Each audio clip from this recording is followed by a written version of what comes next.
morning, everyone. This is the Vermont House Committee on Commerce and Economic Development. We're here at a joint hearing with our counterparts in the Senate. And many of us are members of the Senate Economic Development, Housing and General Affairs Committee, and this is our first joint hearing, and it's terrific. It makes lots of sense to do today's special presentation together because we share jurisdictions on economic development and small business, the pillar of our economy in Vermont. And so for everyone out there, this is January 29th, 2025, and it's 9 a.m. in the morning. And so I thank Chair Clarkson and our counterparts in the Senate for joining us this morning to hear about small businesses, how they're doing in the state, difficulties that they're having, things that we might be able to do to assist them, and how they can assist us in bringing more revenue into the state. And maybe we'll begin by introducing ourselves because we have a lot of people joining us in the room and on YouTube. So maybe we should begin by introducing ourselves. Good idea. I'm Allison Clarkson. I represent the Windsor District, and I'm chair of Senate Economic Development. Okay, and I'm Mike Marcotte. I'm from Coventry. I represent Coventry, Irisburg, Newport Town, Troy, Jay, Westfield, Lowell, and Eden. And I'm chair of House Commerce and Economic Development. Edie Granning, representing Jericho and Underhill, and the vice chair of the House Commerce and Economic Development Committee. I'm Kirk White. I represent Bethel, Rochester, Stockbridge, and Hancock, and I'm the ranking member of the House Commerce Committee. Emily Karras Duncan, representing Wilmington, Whitingham, and Halifax. Michael Booton, Berry City. Herb Olson, representing Bristol, Lincoln, Moncton, Starksboro. Tony Meklis, representing Milton and a little bit of Georgia. Abby Duke. I represent parts of the old and new north ends of Burlington. Representative Monique Priestley, representing Bradford Fairleigh, West Fairleigh. Tom Chittenden, I'm over in the Senate, and I also serve on Senate Finance. Good morning, Dave Weeks, serving Rutland County.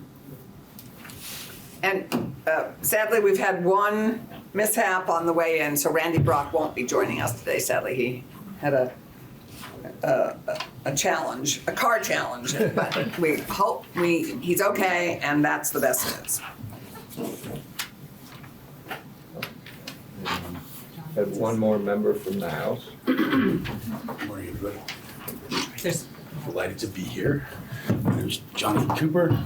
Live in Powell, representing Bennington 1. And we're expecting Keisha Rum Hinsdale, who should be here soon. Okay, so I think what we'll do is Ellen, Linda, Wei Wei, and Andy. former senator. Andy will let you all kick it off. And I just asked in this first section that they're presenting that we just hold our questions, let them present. I think it'll help move things along a lot quicker that way. Thank you. Great. Thank you, Chair Marcotte and Chair Clarkson. Very excited to be here. For the record, Ellen Kaler, Executive Director of the Vermont Sustainable Jobs Fund. Good morning, Linda Rossi, the State Director of Vermont Small Business Development Center. Good morning, Andy Julo, President of the Regional Development Corporations of Vermont. Morning, Wei Wei Wong, she, her pronouns, Executive Director of the Vermont Professionals of Color Network. And I also just want to acknowledge we have a large number of folks who are also here. Would you like them to introduce themselves? Just quickly, I think it would be helpful for us. Great. Where do you want to start? You start. Oh, sorry, yeah, my name's Miyako Ozeki. I represent Vermont Womenpreneurs. I'm Dr. Maya Carlette. I am a small business owner here in Montpelier. Hello, Adam Grunwald, Executive Director of the Brattleboro Development Trail Corporation. Ruth Steinmetz, co-owner of Steinmetz. Brian Steinmetz, other co-owners. Oh, great. Patrick Boyle, the CEO of VMEC, Vermont Manufacturing Extension Center. I'm Melissa Bounty, Executive Director of Central Vermont Economic Development Corporation. Nicole Kaloran, I'm the Director of the Vermont Small Business Law Center. Hazel Brewster, Legislative Liaison for the Agency of Commerce and Community Development. Marcus Salaries, I'm an intern for Redstone Public Relations, and I'm the field director for Flavor Hooks Kids Vermont.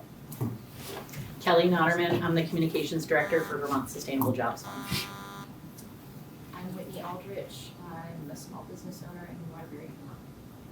Charlie Integer with SBDC, advisor for Washington Memorial, and craft beverage specialist for the state. He's providing the break beverages. I'm gonna share my screen, and we'll get underway. The slide deck for today, for those of you House members, it is on your web page, I believe. And Grace put it on, great. And if anybody's live streaming, it is available on both committees' web pages so that you can follow along if you'd like to. We did include speaker notes in the PDF, so if you want to go back and read through things in more detail, given our limited time this morning. I know 3 hours seems really spacious, but we really want to be able to cover a lot of ground and also make sure that we have plenty of time for our 4 panelists, business owner panelists, and we also want to make sure we have plenty of time for discussion at the very end. So what we're proposing to spend the next 3 hours on with all of you is that we'll cover a little bit of the purpose of what we're trying to accomplish here today. We have 2 short presentations on the small business sector and some what we hope will be helpful visuals and approaches, diagrams to make sense of small business needs in our state. Then we'll have some clarifying questions, so that'll be a good time if there's anything you want to just clarify on the first 2 presentations, that'll be a good time for your questions. And then we'll go into the first of 2 business stories, focusing on the startup and solopreneur and the early and growth stages of business development. We have 2 fabulous business owners for that. We'll take a 15-minute break, come back and have 2 additional business owners talk about more of the mature and succession stage of their businesses, and then we'll open it up for question and discussion. And hopefully through that, there might be some ideas for policy, for funding, for however it is that you all want to advance more support for the small business community. We're good with that? Any questions on what we're gonna launch into here? Okay, so why are we doing this joint session? We wanted to be able to provide a high-level snapshot of the small business sector in Vermont. It is by no means comprehensive.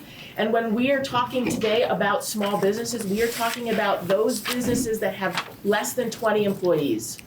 We believe it's an area of discussion that doesn't get enough attention in our state. It is under-resourced in many ways, and so we wanted to really call attention to this today. We also want to review some approaches and tools for understanding the small business life cycle and needs that occur at different stages of development, right? Because just like a human being, we all go through different stages of development as a business and we have different needs.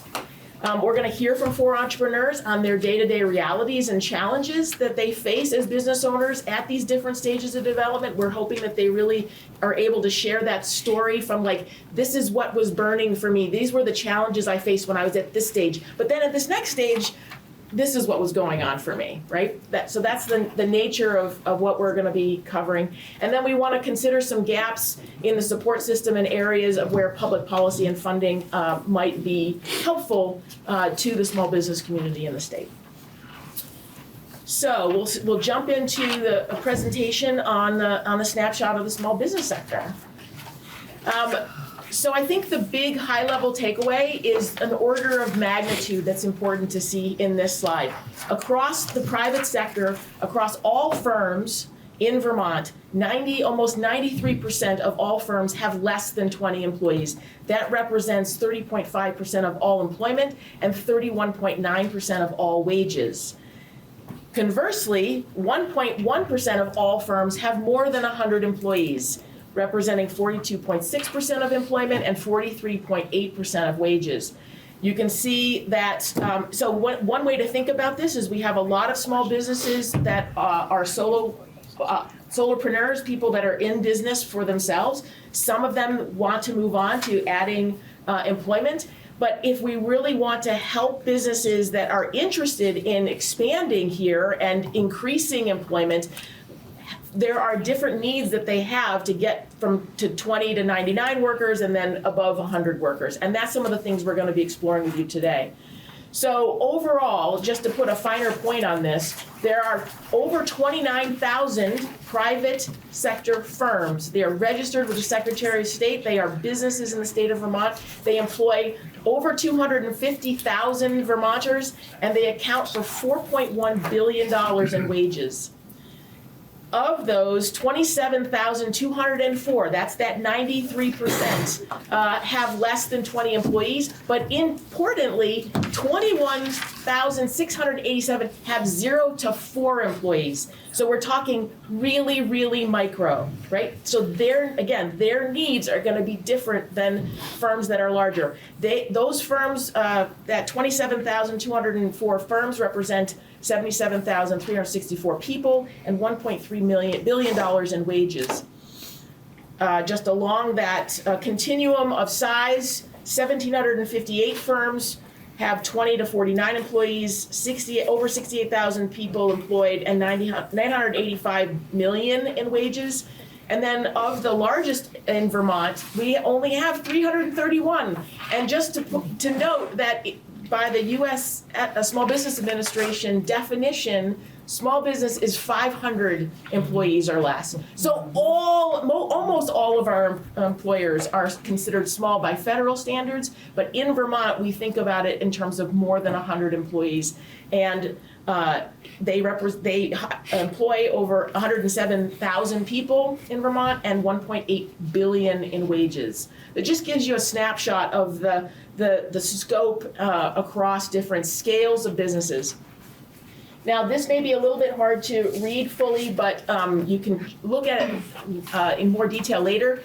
This are the 9 what's called super sectors.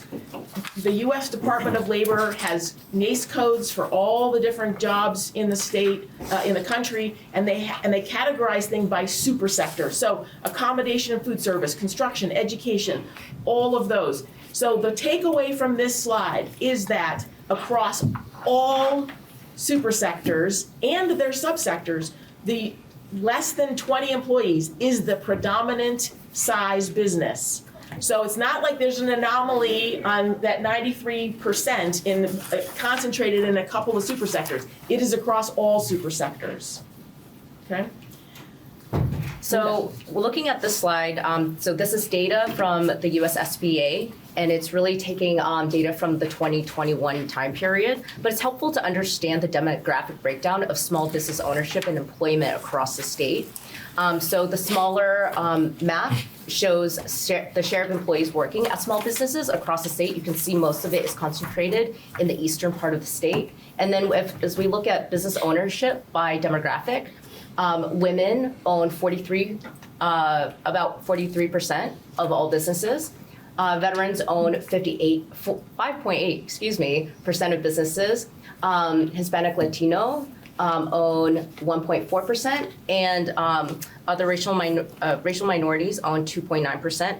And I just wanted to note that these numbers are generally fairly consistent, even though it is older data. So the general percentages are the same. And I wanted to also note that the racial minority segment increased from previous US SBA reports. So in the 2023 report, this is from 2024.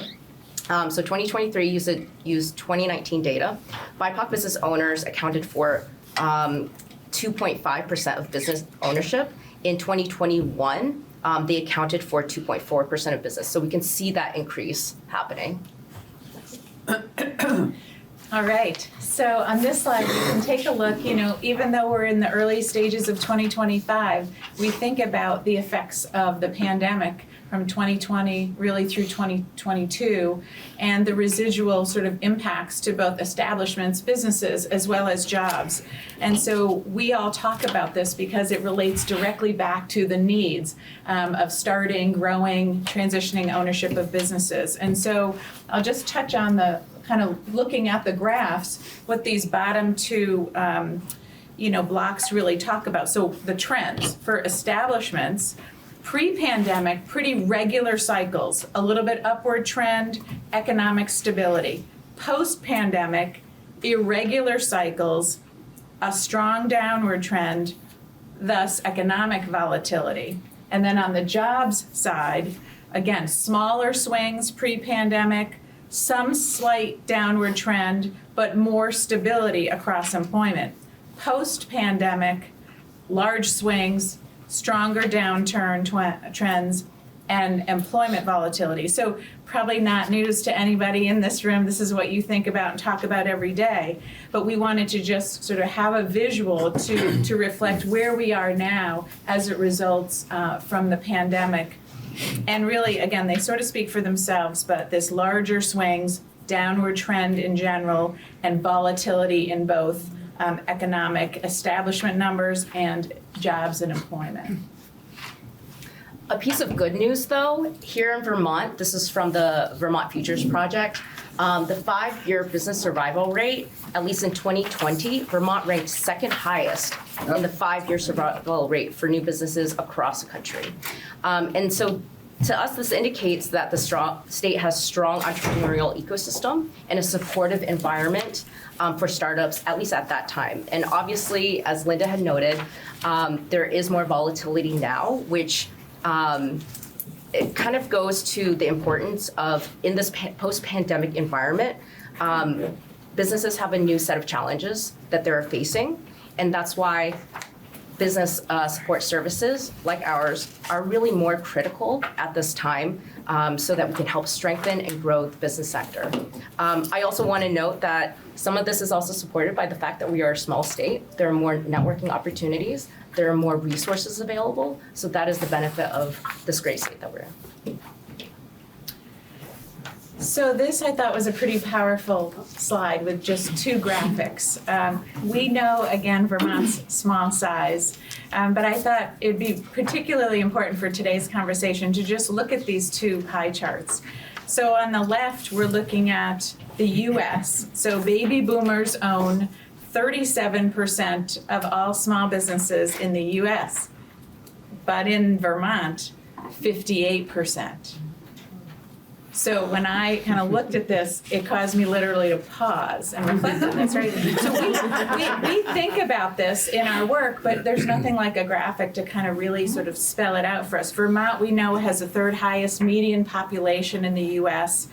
What we all see, and again, we're sprinkling our day-to-day anecdotal experiences into our talking points, and that is we see many Vermonters wanting to retire. Some kept with their business to hold it together through the pandemic, and now it's to the point or, where they're looking to move on and retire. But we have too much supply, and we have too little demand. Gen X already have some slice of the pie. Millennials, and again, these are generalizations, have little or no capacity or financial ability to take on and absorb the baby boomers' businesses as they prepare to sell them.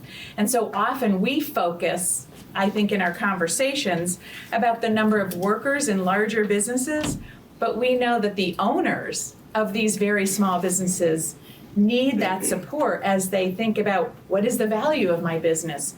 Who's going to be a buyer of it? What is happening in the market? Is this a growing industry that I'm in or not?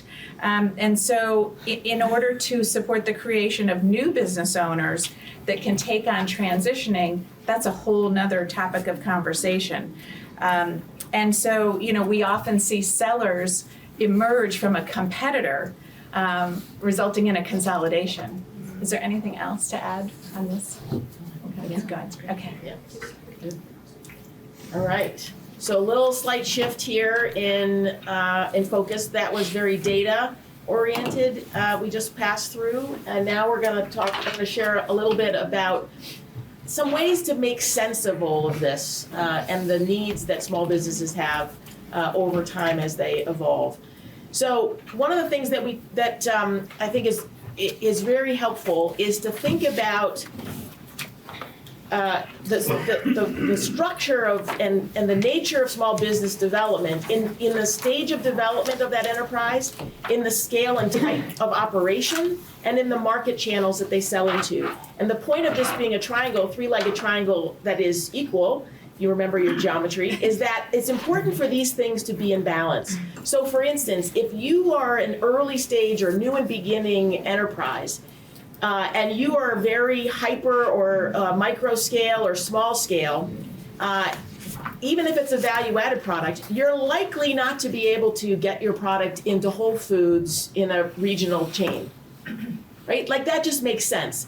So the point here is that as businesses develop, the service provider community that supports them and also just business owners having this awareness, it can be very helpful to really think about where your business is at in the life cycle of your business and have realistic expectations about how much you can produce given how you're funded and your number of workers and your throughput of whatever products and services are, and then what is required by those market channels. This detail here is for the food system. We use it a lot in talking about the food system. And in the market channels, you'll see some different types, things broken down, because depending on the type of market you're selling into, the rules of those markets are different. So for instance, if you're selling into directly to consumers, like through a farmer's market or CSA, you're producing what you want to produce, and with some sense of what your customers want, but you can kind of set your price based on what you know and your cost of production is. Whereas if you're somebody that's trying to get into a regional or a national scale market, you are a price taker. You're going to be able to sell in based on what that very large consolidated chain often is willing to pay for those products. And then you're going to have to pay slotting fees. You're going to have to pay for anything that might be discounted.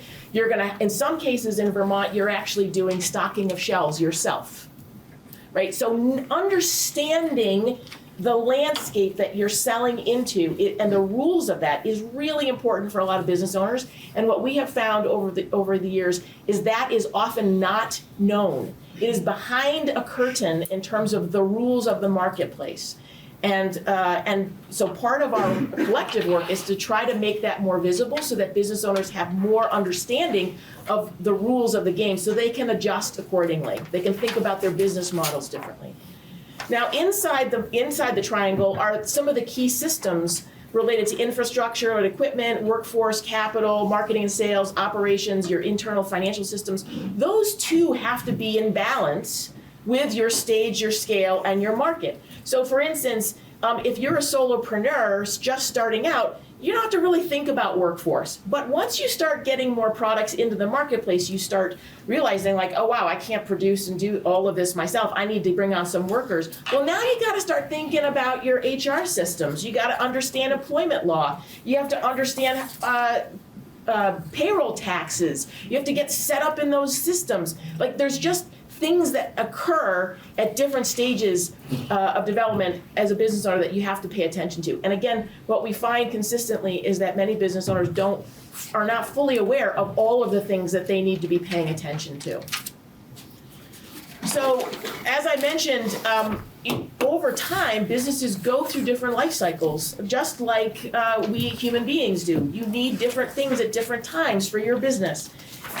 The basic way that businesses evolve over time is kind of like these S-curves, right? You start up, you're in growth mode because you're getting your products or your services to market, you're doing fine, you're like getting it out there, and then at some point, both you're not being able to meet the demand of the marketplace. Your internal systems that you had in place that worked fine when you're at 5 employees don't really work anymore when you're at 15 employees. You need to make some changes. And so what we find with a lot of businesses is they get to these inflection points in their business development over time. And if they are not aware of them, they could actually fall into decline. But if they're working with business coach or with a service provider like many that are in the room and or they know about these cycles, then they can use that as an opportunity to pivot, to refresh their internal systems, to think about what do they want to do next. Do they really want to grow to be $1 million company, or do they really going to be okay with being a $500,000 company, for instance? These are important inflection points that businesses just naturally go through, and it can be really difficult to go through it if you're feeling like you're doing it all by yourself and it's all on just your shoulders. So this grid, you have handouts, so this will be a little easier maybe to see in that. And I'm not going to go into this in detail. It's a little more complicated to talk through. But the main point here is if you take a look at this left column here, what's along in the blue boxes are all the types of things that businesses need to pay attention to. Research, technology and infrastructure, financing, technical and business assistance. The networks that you're in, the workforce development, your pipeline of potential workers. What's the next key hire you need to make? Sales and distribution channels and challenges, education and outreach, and then public policy, paying attention to the regulatory framework that is out there that you operate in. And so the point of this is simply to say, as a business owner, these are all the types of things you need to pay attention to, and not just once, but all the time, right? And depending on where you are in a supply chain, from inputs, production, processing, distribution, or the end user, what you need in terms to be paying attention to may also be different.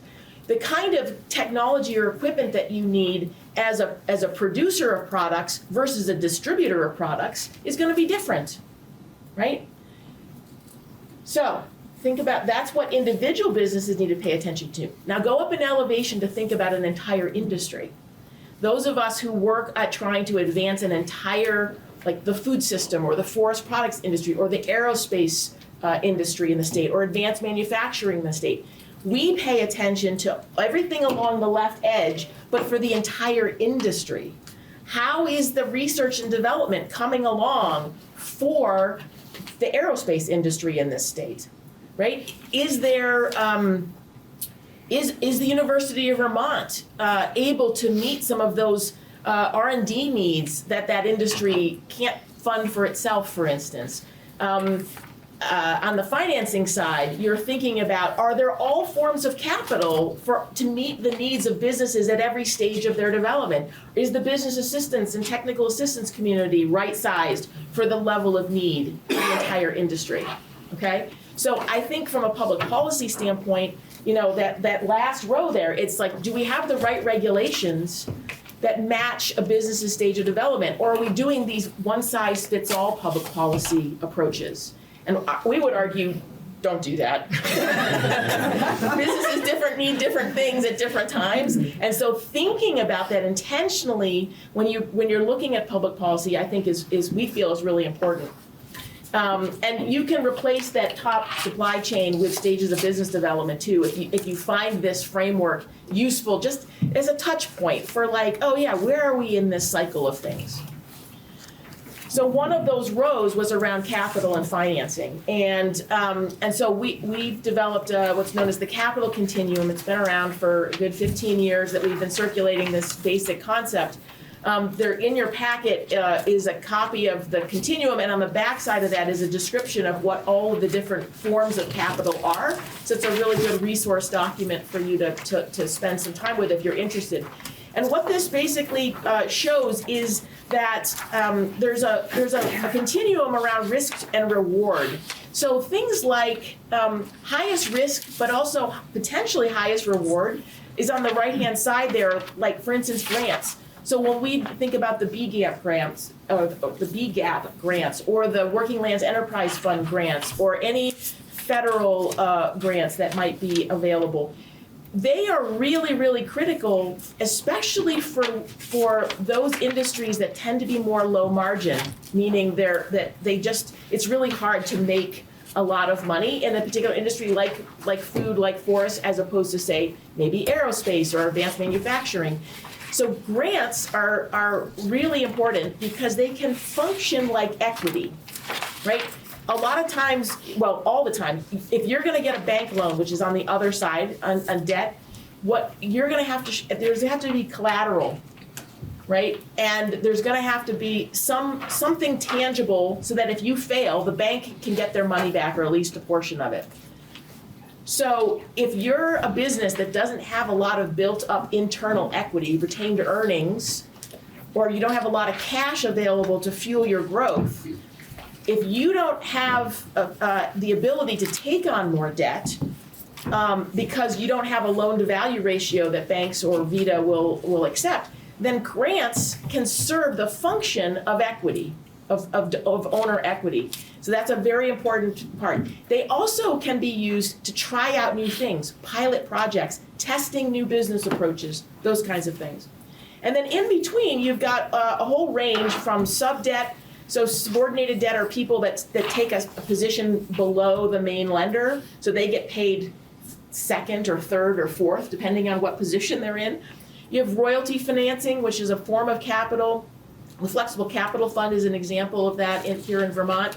And that's where a percentage of your revenue goes towards repaying the debt that you've received in the project cost. Convertible debt is something where it functions like equity. Like, let's say for 5 years you don't have any principal or interest repayment, but that after 5 years you're going to start paying principal and interest on some kind of a schedule, more like traditional debt. So what that does is it helps provide working capital in those early years. Because one of the things that's the hardest, and you'll hear this, I think, from our panelists and from other presenters, is that one of the hardest things to get is working capital, because it's unsecured, right? You can't go to a bank and say, hey, I'm going to be expanding by $100,000 in sales this coming year. I can't take on any more debt, but I want you to give me some working capital because I need a whole bunch of inputs in order to be able to make more products to get out to the market so that I can make those sales. Right, so that working capital, if you don't already have it in retained earnings, is really hard to come by. And that's where the royalty financing, convertible debt, and equity and VC money can be that match of capital. The one final thing I'll say on this is that as companies progress over time and get later stage development, it is most often the case that one single source of capital will not fund a project, will not fund an expansion. It's called a stacking of capital. So you need to have multiple stacks of capital in order to get a project to completion, which means we need all types of capital across the entire continuum, right? It's not like one is better than the other. They all have different functions. They all serve different purposes at different times and in different ways. So it's really important from a policy and a state planning perspective to keep an eye on how's the financing community doing? Do they have enough resources to meet the expansion needs of the businesses in our sectors? And then another continuum, now we're switching gears pretty quickly here, but another continuum is that we think about a lot is the business assistance continuum. And you have a printout, so it's a little easier to see up top. What we've done is, and we may have missed some people, so if anybody finds that they're missing on this, let me know and we will add you. It's not intentional.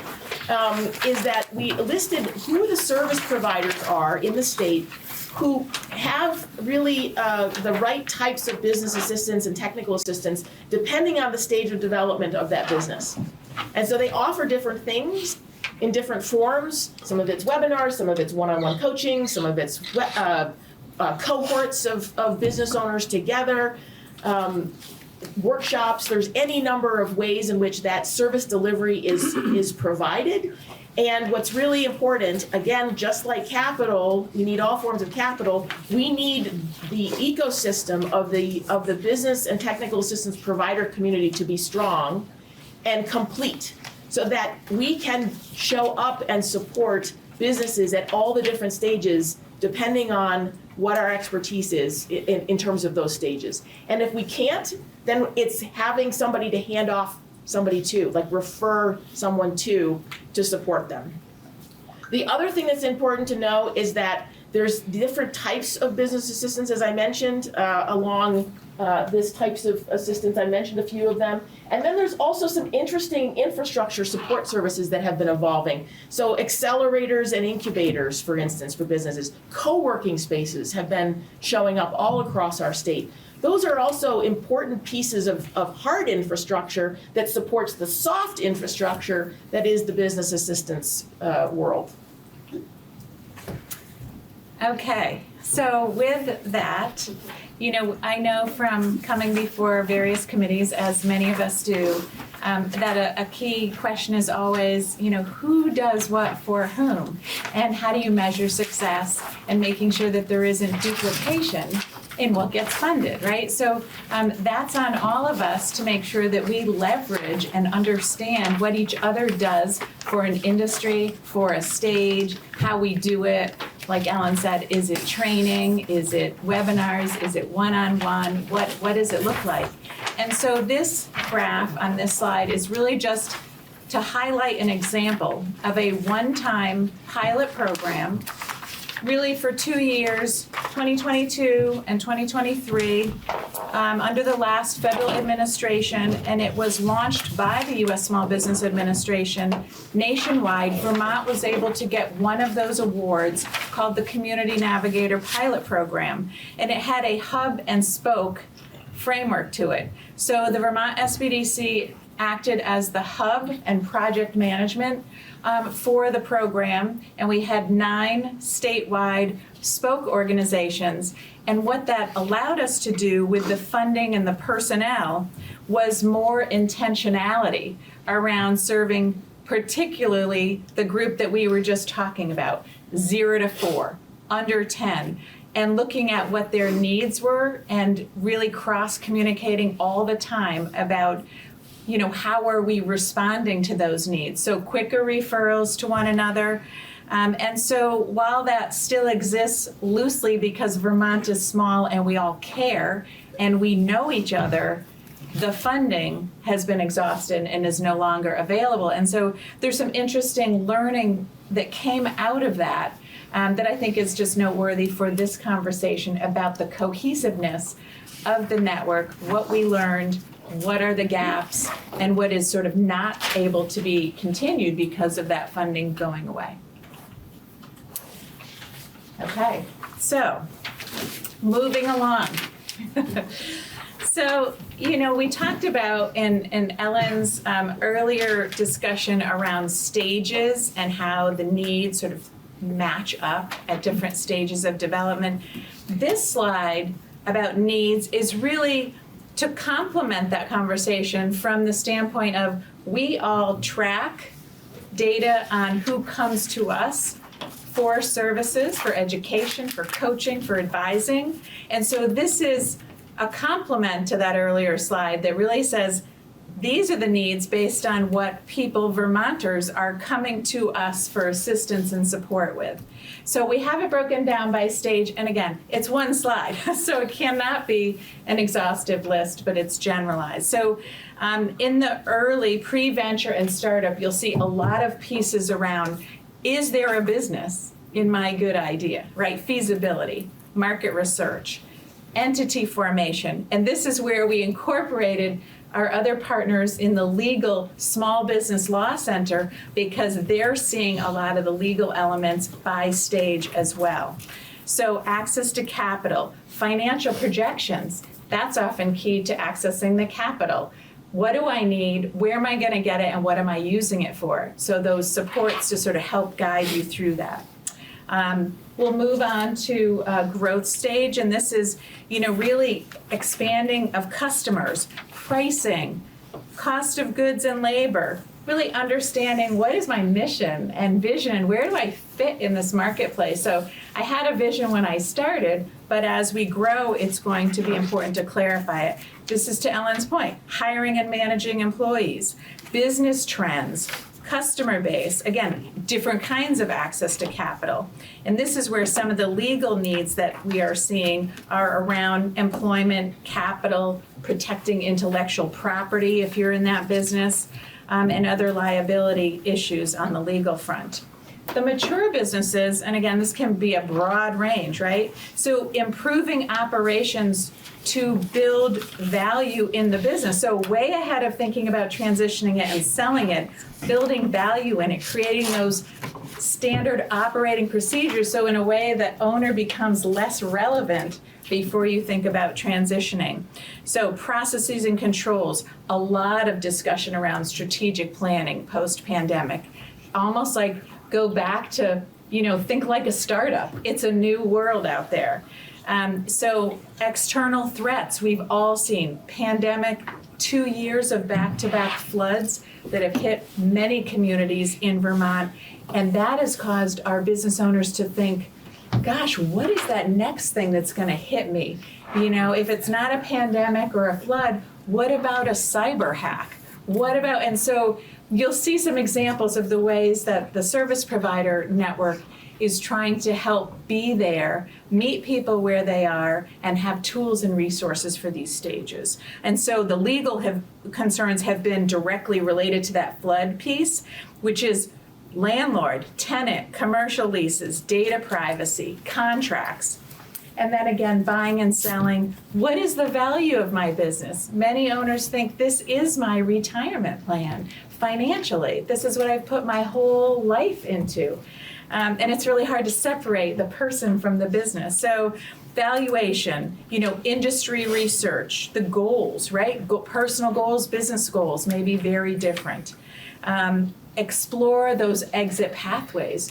That exit can go to an employee, employees collectively, an outsider, a family member, and we see all of those different examples. And so the buyer is going to need access to capital, which is just what we talked about. And again, on the legal side, mergers, acquisitions, asset deals, bankruptcy, liquidation. So this is a little bit of a snapshot. I know, Wei Wei, you have a few things to add. Yeah, and so from the BIPOC business community perspective, in 2022, VTPOC with Main Street Alliance under the CMPP project, we conducted a survey and listening sessions. And one of the key things, and I really want to emphasize the needs for a small business, is the access to capital, and why it's really important for the BIPOC community that we continue to talk about is really that idea of having what Linda has already touched on, having those savings to draw from. Having, you know, any kind of savings, whether it's from family or personal savings. These BIPOC owners, especially if you're coming from an immigrant refugee community, you're coming to this country with nothing, right? And so what are you actually drawing from? You're trying to create a business to move ahead in life. And you couple that with the lack of collateral that we've already touched on as well, and other types of assets. And on top of that, you'll see in this graphic here from national data, we don't have it for Vermont, unfortunately, BIPOC young adults who are ready to start or buy a business, their credit score is 100 points less than their white counterparts. So their ability to access loans is going to be that much less in comparison. So, but what we also found in the survey is BIPOC businesses want to be in Vermont. They want to do business here. Their values match Vermont values. It's a great place to be. There is availability of resources that they might not be able to find elsewhere. That said, a lot of people are still trying to navigate what existing resources there are.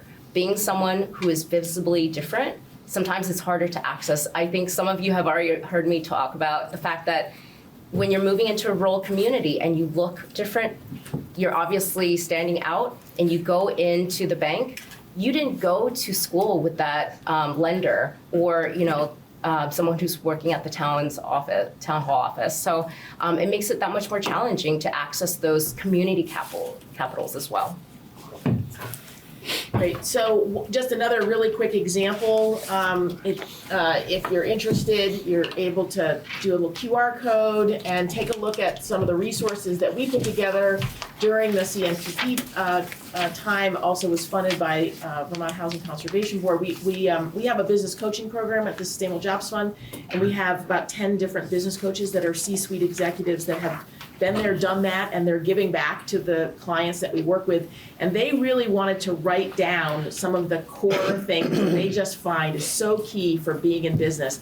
And so we published 6 modules. There's 36 documents. It's all free and online. And the financial literacy module, we actually had, with the support of the CMPP program, we're able to translate it into 6 languages during that time. So that's also free and available online. So feel free to check that out. All right, so just again, another quick example. Wei, would you mind sharing it? Yeah. Yes. So again, this is just a quick example of reacting to the times that we find ourselves in. And that is a sense that in the businesses that we work with at Vermont SBDC, many more struggling to sort of say, well, where am I and where am I going, and worrying about those external threats. And we thought, well, again, control the controllables. what can we do to help support, motivate, and empower the things that a business owner has control over? So it's really retrenching back into the core business fundamentals, strengthening those to make the business as strong as it can be, to be prepared, to be resilient. And so this is available online. I have a couple hundred printed copies. It is available for people to do it themselves and download. There's assessments and worksheets, or you can engage one of the service providers to have an accountability partner to guide you through it. On to me, all right. So the RDCs have been involved in technical assistance traditionally for a long time. Traditionally, it's been beyond this stage. When businesses are beyond 20 employees, they're going probably from what we would call small to medium, scaling that for Vermont. Starting with this program in COVID, we got to be involved in 3 successive programs. The Community Navigator Pilot Program was one that offered technical assistance at an earlier stage. And what we found is there's a real technical assistance gap. Once your business is through, you've got your business plan, your finance, your tax structure, you're up and running, it becomes very lonely. Your technical assistance needs do not go away. They actually become more specified to the industry that you're in. And it can be very difficult to either afford or locate those services. I heard a statistic yesterday, and I think I'll get it right. We have 72 people per square mile in the state of Vermont. In New Jersey, they have 1,200 people per square mile. So you think in terms of the natural networks as a small business owner trying to naturally network, it's much more difficult in Vermont. And if you're operating a technical business, in Caledonia County, trying to reach that person on the other side of the state becomes extremely challenging.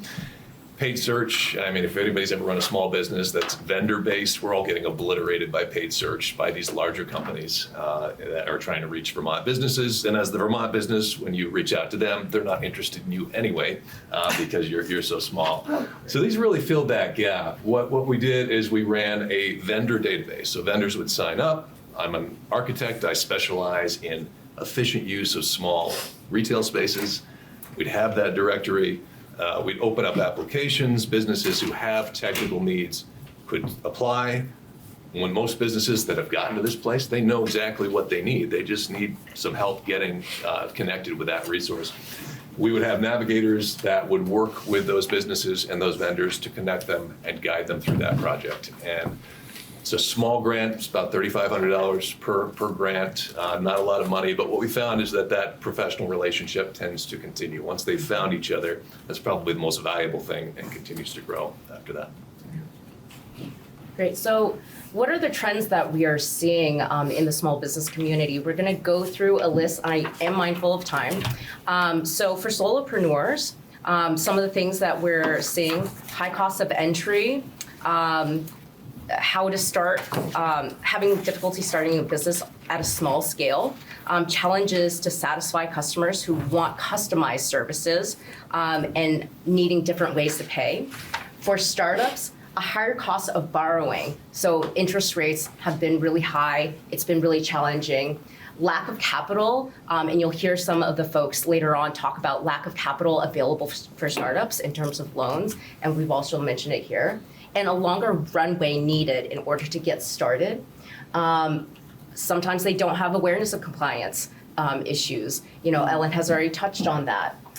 For growth, the cost of living has really gone up, and so a lot of we're seeing folks going back to 9-to-5s or having to take additional jobs in order to continue their business.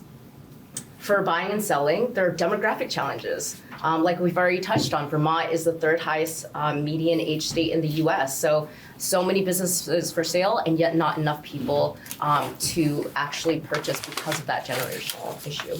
And for mature businesses carrying higher debt from the pandemic, access to capital is still a thing. It's continuously happening over the life of a business, exacerbated by the pandemic. I also wanted to note that the impact of high healthcare costs is also significantly impacting businesses. We have a healthcare business here today, and they'll talk about how it's impacting their business as well. So wanted to make sure that you all were aware of these trends and just how important our work here is, being able to help people navigate through these challenges over the life cycle through each of these challenges. So So we've got about 8 minutes for some clarifying questions before we have our first panel of business owners. So anything from the data, any reflections, just like what you saw, any questions to clarify? I'm just curious. So, having run like 110 businesses through the space on Main, like the biggest thing that I keep seeing people return over and over and over again is they are starting out. They want to find like a spot to rent, but people who are like buying the properties in town that are vacant are left with like maybe they have, in one case, 24,000 square feet. That owner like doesn't have the money to upfit basically smaller spaces for all of the individual entrepreneurs, and they don't have access to grants as a for-profit entity, and then so they need to cover the cost somehow. So in like a lot of cases, I'm helping people just like negotiate. The entrepreneurs negotiate with the business owner to try to figure out how to get money to like upfit. Because they don't have the money either to upfit the spot, so we're like stuck where nobody can afford to basically upfit the spaces, and they're just sitting vacant on Main Street. And that's happening in all of my towns. Yeah, it's a great additional trend to add. Yeah, absolutely. Like that's happening to a business owner that we're supporting as well, where she took on a space that was too big for her. Exactly. And so now she went out of business, but still has a lease contract, and she's in debt $32,000, and she has no way to make that money back. So how is she dealing with the space? We're trying to come up with different solutions. So that is definitely a trend that we're seeing. If they're even able to get the space in the first place. Yeah. So other clarifying questions?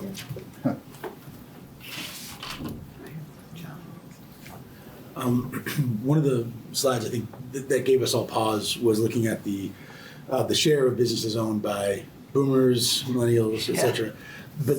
But since we're in older states, what quote should that be if it was, how much smaller, how over are we based on our ages, and where do people turn to for business transition planning? Yeah, well, I mean, if you look at the US at 37 and Vermont at 58%, I think that is consuming. I know, again, anecdotally from our work, looking at, what people are coming for assistance with, there's an increased number of requests from people trying to sell their businesses. And the amount of time that it takes to go through evaluation, what are you selling, all that process, it's not only lengthy, but it takes enormous amounts of time for which I don't think there's a service provider here at this table or represented elsewhere that has enough time to meet the demand of the people that are seeking guidance as they are trying to quickly get their business sold or thinking about it more long term.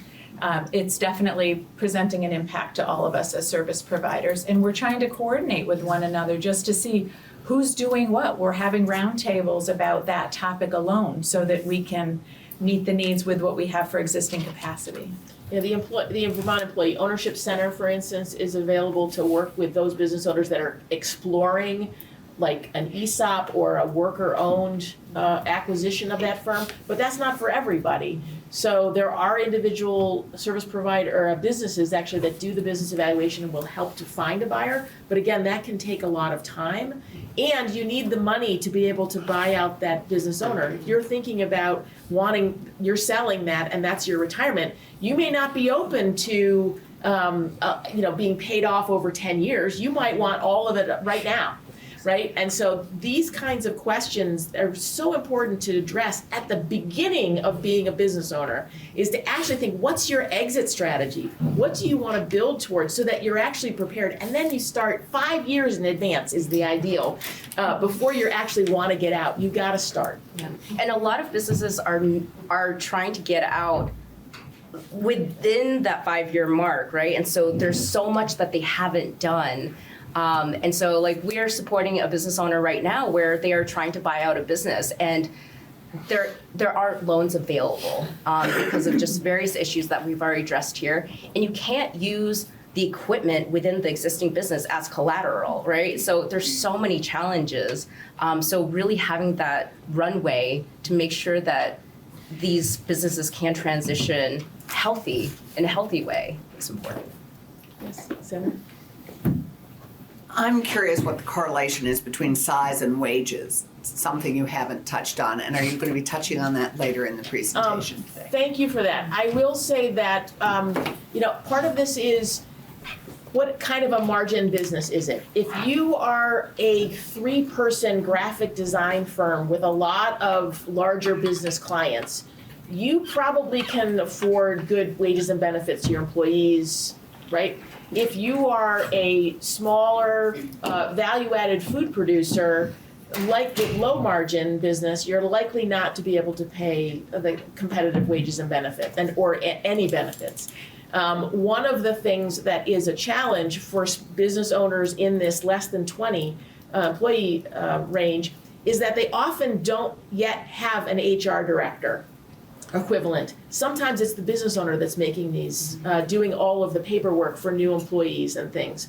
So the challenge with that is that if you're not actually working on your business to improve profitability and think intentionally about being over time, being able to pay better wages and better benefits offered, for instance, to have sort of a compensation philosophy, so to speak, so that you're planning for that, then oftentimes as the business owner, because you're so busy just working in the business, you're not necessarily paying attention to the wages and benefits of your employees. Not like in a malicious way, like it's just like overwhelming, it's too much. And so what that can do, big picture, is it can hold back wages and benefits. Holding back wages and benefits means less income in the pockets of their workers. And in many cases, there are full-time workers who still qualify for public assistance. So if you think about that from that perspective, we talk a lot about the affordability of Vermont and the need to bring down costs.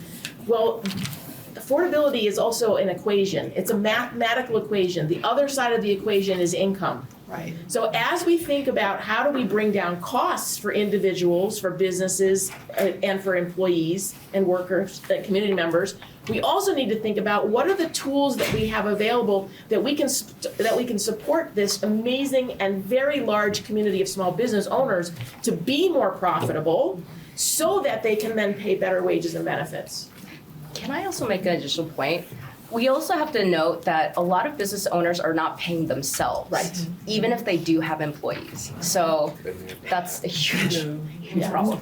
Yeah, thank you for that question. It's a really important. Yeah, and it actually ties into our knowing that across all sectors, Vermont underpays.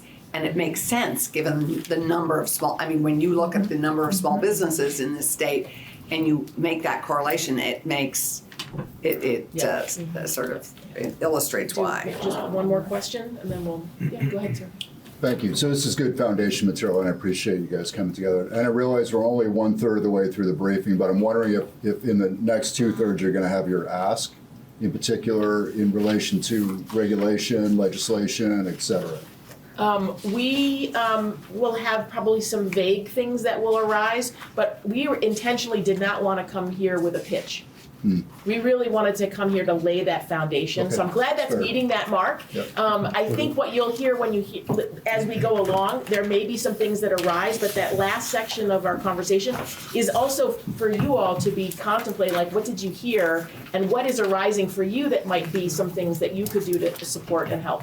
Okay. Thank you. Yeah, well, you've already identified 3 areas that we intersect very significantly with. It is technical assistance, workforce development, and public policy. Yes. So 3 areas that we can actually have impact on. Yes, and funding. And funding. Yeah. All right. Emily had one. Okay, sure. Sorry. Of the 27,000 businesses that are 0 to 19 employees, what's the uptake in services that you all provide? Is there a sense of if there is any like major service gap, or are people finding the support and finding their way to you? We were overwhelmed. Yeah. Okay. There is not enough service providers in the state. There's just not. Yeah. And on so many levels. And I will say though, on the flip side of that is a lot of business owners, especially here in Vermont, where we are like rugged individualists, don't realize that it's okay to ask for help. Yeah. Along the way. And so a lot of business owners just go it alone. and they miss out on the kind of They never supports ask that they could get. Yeah. So you are currently overwhelmed with service, and then there still is a pool of people waiting in the wings that are gonna need service. It's correct. Okay, thank you. Hence all of the wonderful people out here in the gallery as testament. So, all right, I think we need to transition to our panel. So, Linda and Ray, you wanna go over here and we'll. Okay, while we're doing that, I just want to recognize that Secretary Curley has joined us from the Hello. Agency of Commerce and Community Development. Thank you for joining Well, us the today. transitioning may speak quickly. I've been listening all morning, and as you can tell, we have amazing coaches. And what I do want to just acknowledge is that everyone that spoke this morning is in the governor's recommend. We support all of them and the work they're doing, and they do yeoman's work. They're not lying. We're incredibly grateful to have their partnership because they do touch all of our small businesses in so many ways. And so we just want to express our gratitude. And thank you for doing this morning. It's an incredible way to share what you do for everybody around the state. So thank you. Okay, so our panelists. So we have Ruth. Do you want to come up and feel one?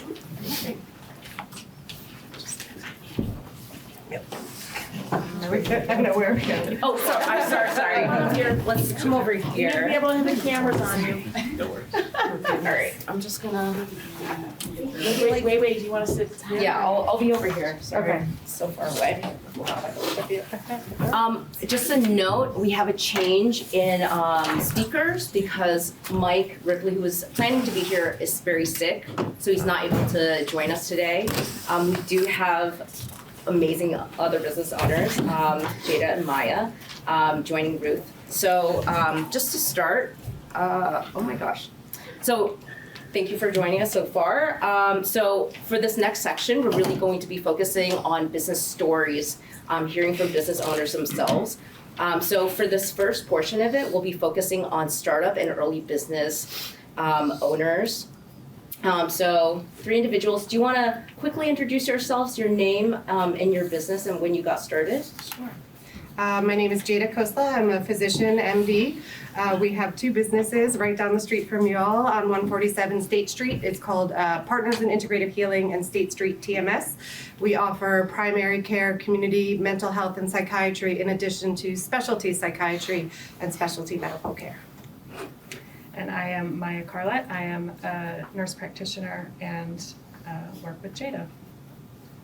I am Ruth Steinmetz. I co-own 2 businesses with my partner in life and business, Brian. One is Steinmetz PLLC, which is a real estate brokerage and interior design firm. And we're soon going to open a store that will have home goods. And the second is kind of a holdover of my past life career in marketing, and it is a public relations firm that supports small business owners and very, very small organizations. Great, thank you. So to start, can you each tell us about what stage you're in and what your experience has been? What are some challenges? Sure. So we decided to start our business July 2023 right here on State Street. As you know, that was not such a lucky month for us. So we did flood. We had to renovate the entire first floor space of our building. So that delayed our opening by 6 months. And then, we did form 2 separate LLCs.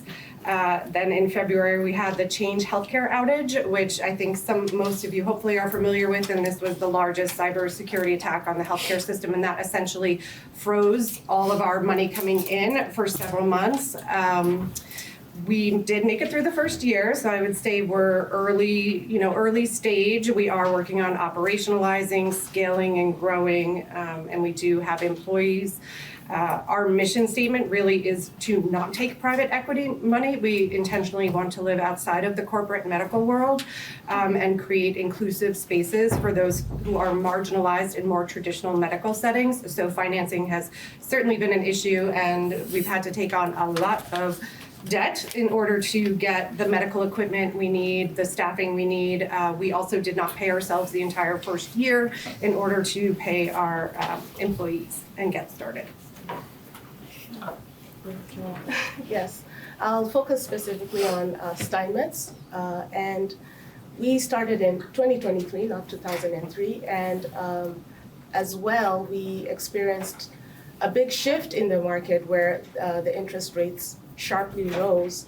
We had predicted that we were going to have a good start with the post-pandemic craze in buying, and the market looked really good for us, but we could not predict that that's how things would end up. And so there were a lot of buyers and sellers squeezed out of the market, and so we did not have a customer base that was as wide as we expected. And it was also the first time we were going in as an independent brokerage. We are not under any other brokerage. So there are extremely high costs to running your own brokerage and getting the leads that you need to be able to get the sales that you can survive on. And so it was an incredibly difficult year for us. And we were forced to start looking for part-time jobs to be able to supplement our income. And then, sorry, I'm cognizant of the time. Yeah, you're fine on time. Okay. Yes, but we have, since the pivot, we've been able to very nimble and resilient, and our focus is really on building our community, being folks who have been unhoused at one point in our lives with a family. We understand firsthand how difficult it is to live in this state. And we want to help our community, specifically new Americans, to be able to navigate the housing market in a way that they feel like their hand is held to their needs, to their specific needs. And is very difficult to navigate financial institutions, the market, and in the housing interior sector is not necessarily something that is considered working class to be thinking about interior design, but everyone wants a beautiful and well cared for home. And there's, environmental and climate justice considerations in that as well. So we are really taking an inclusive approach to our services, and we're looking to expand our growth by opening a brick and mortar. And so something that you've mentioned to me before, Ruth, is being a service-based business that presents challenges, right? Can you talk more about that? Absolutely. First thing is with financial institutions, it's very obscure to understand their underwriting process and their criteria for what makes a successful or potentially successful business. And so even with the first bank that we have, the bank that we have for our business accounts, it was very hard to convince them to even give us a line of credit. We don't have one yet. And to secure the funding we needed to get from our seed stage and to now more into our growth stage, with the lack of collateral, lack of our own funds to back the business, it's just very hard to convince funders that we are a business worth betting on. And I made another note. And now that we're looking to, as you mentioned, have a capital stack to get into our next stage of the business, it's very difficult to rally around all the funding sources and have them work in a coordinated sense to help us get the funding we need. And we are running against the clock because we have these projections and we need to be able to get the funds we need to start operationalizing our plan to meet the projections so that we can pay back the loan. And everyone is not working in concert. And then there's the whole issue of the UCC filing. Every lender wants to be first priority. And so it's just very difficult from the consumer end to be able to rally around all the funders we need and get them to give us the funding we need. And some of the accessible loans, like you've mentioned, they're only like $50,000 or less. And so a lot of that is going into existing operations, right? I wonder if that's the same experience for you too? Yeah, absolutely. I mean, the cost of starting a business is no small amount of money. $50,000 doesn't even begin to cover the costs as far as, you know, the marketing and the hiring and the operational internal equipment that you need to operate your business, whatever that might be. And we definitely struggled with making very difficult choices about where to put our dollars in this first year that we just went through. And there were many points when we looked at each other and thought, can we do this? For that reason and other reasons as well. I think without going into too much of a side tangent on the current state of healthcare, because that could be a separate, you know, all-day talk.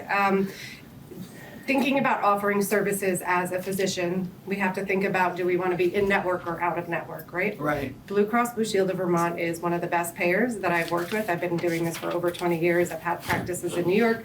I've worked actually throughout the country. They actually came to our office in person around the Change Healthcare to help us get it sorted out and so that we could get paid and stay open. But choices like taking Medicaid. Medicaid right now is not sustainable for us to take as a practice. We can't afford it. Medicare, similar, they're a little bit better, but we're concerned about what's going on in the government, and they've already started doing clawbacks. And we're also aware that Medicaid has done clawbacks. They have a 5-year clawback period. Some of the local clinicians owe up to $11,000. So we as a business, if we have a 5-year trajectory that we're looking at, and Medicare is saying we can come back at any time during that time and take money back, you know, how does that work? And also, you know, maybe not everyone realizes Medicare has not increased its reimbursement for physicians or clinicians in 20 years. And not only have they not increased it, they have decreased it in 2024, and they plan to decrease it again in 2025. So we have a very large elderly population in the state that we are struggling to try to offer services for. And that's so difficult as mission-based businesses. Yes. Both businesses are mission-based, and so when you encounter these challenges, and then also thinking about like what funding is there available to support that. So something I'm wondering is when we're thinking about that capital continuum, you know, there was bank loans on one side and then grants on the other side. Have you all tried accessing grants, and what has been that experience?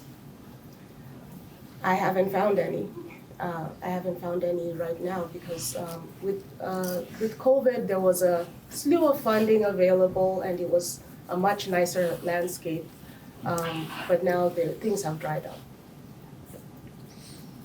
After the flood, we were able to access a little bit of grant money through the Central Vermont Economic Development Center. Montpelier Alive And Montpelier also. Alive, yes. And now we have an internship grant from Central Vermont Economic Development Committee, so that helps. We're recruiting UVM students to come work with us and learn these things and hopefully retain talent going forward. So more limited in terms Very of small, grant. yeah. I mean, we're appreciative, but they're small. Yeah. And so then thinking about as you're growing for both businesses, what does that actually mean in your ability to scale? It's a good question. I mean, we deal with this every day now because of everyone knows there's a primary care shortage, right? And certainly mental health. And with the closing of the inpatient unit and the outpatient department at Central Vermont, that's a huge impact on our patient population, right? So right now we're just bootstrapping it. We're working hard. We're still deferring salary in order to scale and grow. We're having to go out of state to bring talent in. We have psychiatrists that are New York based, Florida based, that are able to offer some diversity, and also just in this area, it's very hard to find clinicians and psychiatrists in particular.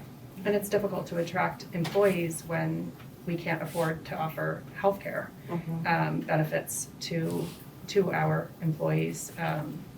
It's challenging to attract talent without that funding. For a family through Blue Cross Blue Shield, it would cost us about $40,000 a year to offer a health plan. Ironic for a healthcare Exactly. business. Yeah. Ruth? Well, in my industry, for real estate, there's been a significant percentage of realtors in the past few years who have dropped out, especially last year, of doing that work and have gone back into the employment workforce. And we're seeing as well with the housing shortage, there's just not enough houses out there, not enough availability for people to buy and sell. And that also impacts my ability to offer those services, interior design services. So we're constantly pivoting, we're constantly readjusting our strategies so that we can stay in business. And it's just a waiting game for us. It has been a test of our resilience, but we often wonder how long we can do this, because if the market continues in this trajectory, then we'll also be forced out of providing these services.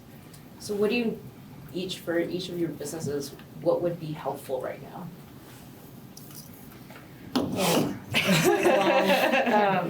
Actually, I was really taken with the slide, the continuum slide that you all had. That I thought, oh, that would be so wonderful to have as a resource as a small business owner to look at the different stages. Yes, where was that a year ago when we were looking? I think someone spoke to this earlier. This first year was really a year that felt very isolating. You don't really know where to go, where to look, and suddenly you're in the throes of a business and you're responsible not only, in our case, for patient care and patient wellness of your employees, and also of ourselves and our families. And there isn't an easy place to go, in my experience, there isn't an easy place to go to know where your resources are and how to match up with the resources that you need at a given stage. And then you're thrown curveballs like the Change Health outage, and it's just, you're in crisis mode trying to put out fires and keep your business doors open, and maybe don't have the time to access the resources even if you have them right in front of you. So I think part of it, for me, from my perspective, would be to have more, maybe a more centralized area, or a representative or a mentor or somebody that could have been a point person for us, or a point person going forward as we continue to navigate our growth and our scaling. I'd echo the same. The resource navigation is really difficult. You're trying to juggle, time is finite. You only have enough hours in a day to conduct your business and then strategize and look for funding opportunities to keep your business going. So being able to have more assistance to know what's out there and know what's worth your time pursuing, and then have that extra hand-holding, because even though there are resources that are out there, you can tap into something and then you don't get that follow-up or follow through. You get someone to give you some opinions and then they just leave and don't really have that intimate knowledge of your day-to-day struggles and when you're experiencing challenges that might make or break your next steps. So having that point person who just checks back in and helps you stay abreast of what's out there would be really pivotal for us.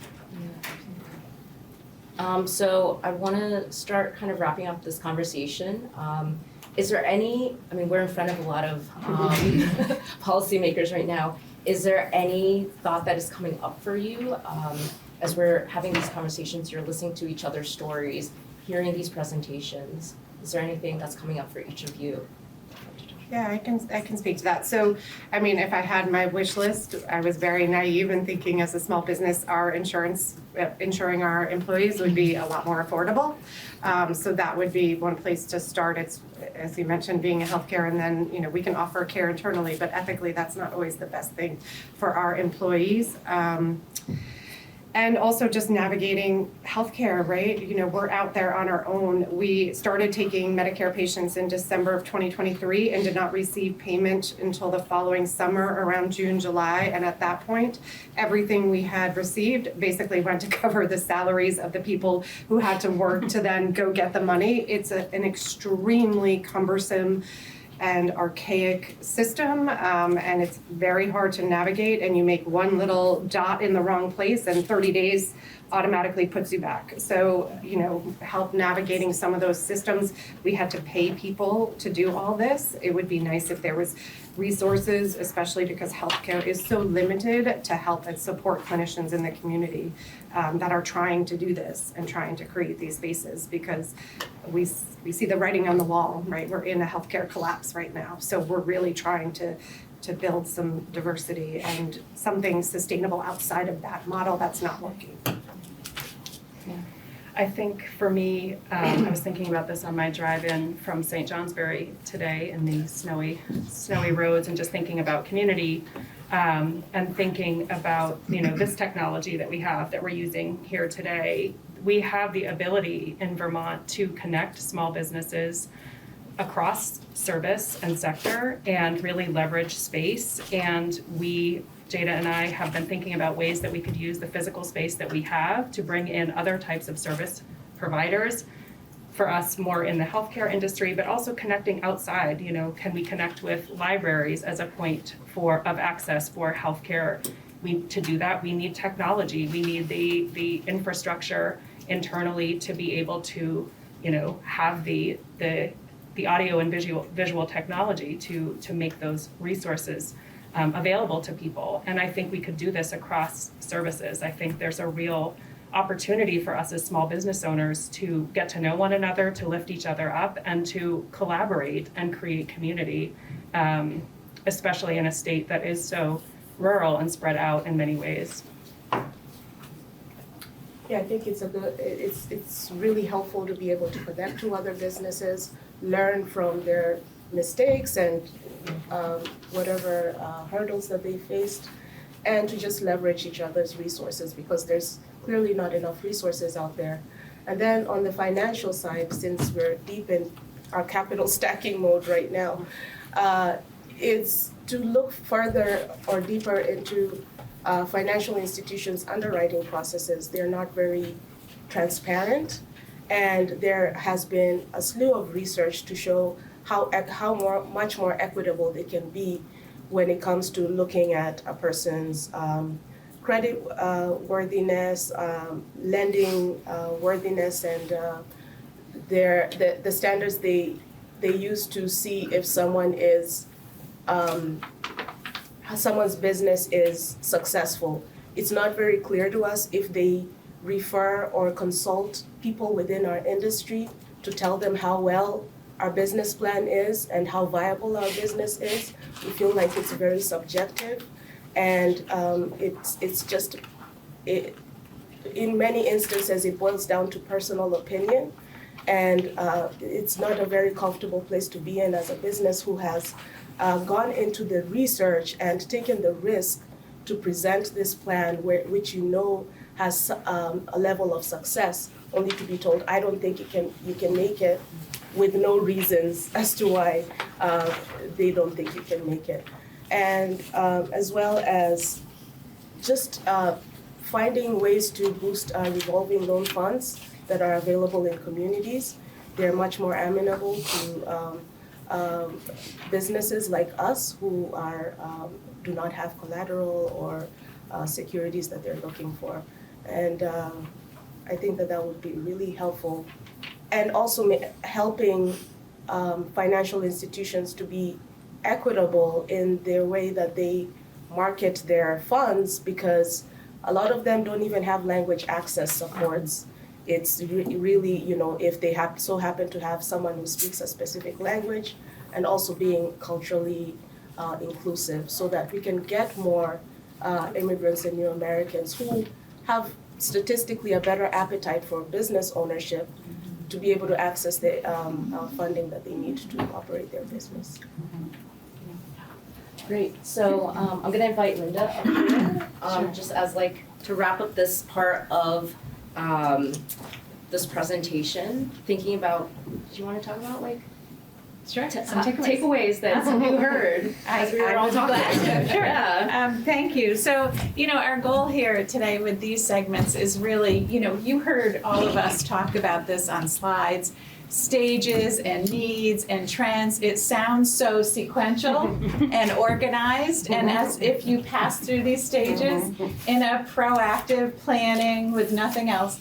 But this is where the importance of the reality to the concepts that we're talking about really comes together, because if you think about it, you're starting a business and then you're planning to open and then there's a flood. And all of the things that you're in react mode versus being able to go on according to your plan. So we really appreciate the storytelling aspect of the day in the life, wearing all the hats, that it's not a linear path, day to day to day, through starting and growing your business.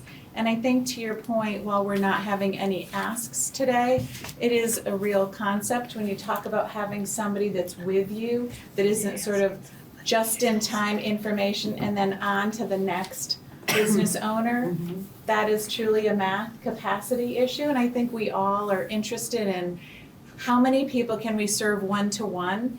How many more people can we serve one-to-many? But that sort of person that stays with you through all of these touch points and decisions, that's tricky. When I look at our organization statewide, we're about 5 to 6 hours per person maximum to get to 530 businesses on an average year that we serve. So, there's lots of math. When I come and talk to you one-on-one in committees, we'll have an opportunity for more dialogue as you do with others. But that is definitely a factor. So we really appreciate you sharing so that there's a real essence of the reality behind the concepts that we're bringing forward. And I'll just mention for VTPOC, our numbers in terms of technical assistance are much smaller, but we're following businesses through multiple stages of business growth. So sometimes Erin Shaw, who is our community support coordinator, she's spending 60 hours with an individual business on one problem. And then they keep coming back because we are able to hold their hand. But then it gets back to what Linda's talking about. There's so many more businesses that need our support.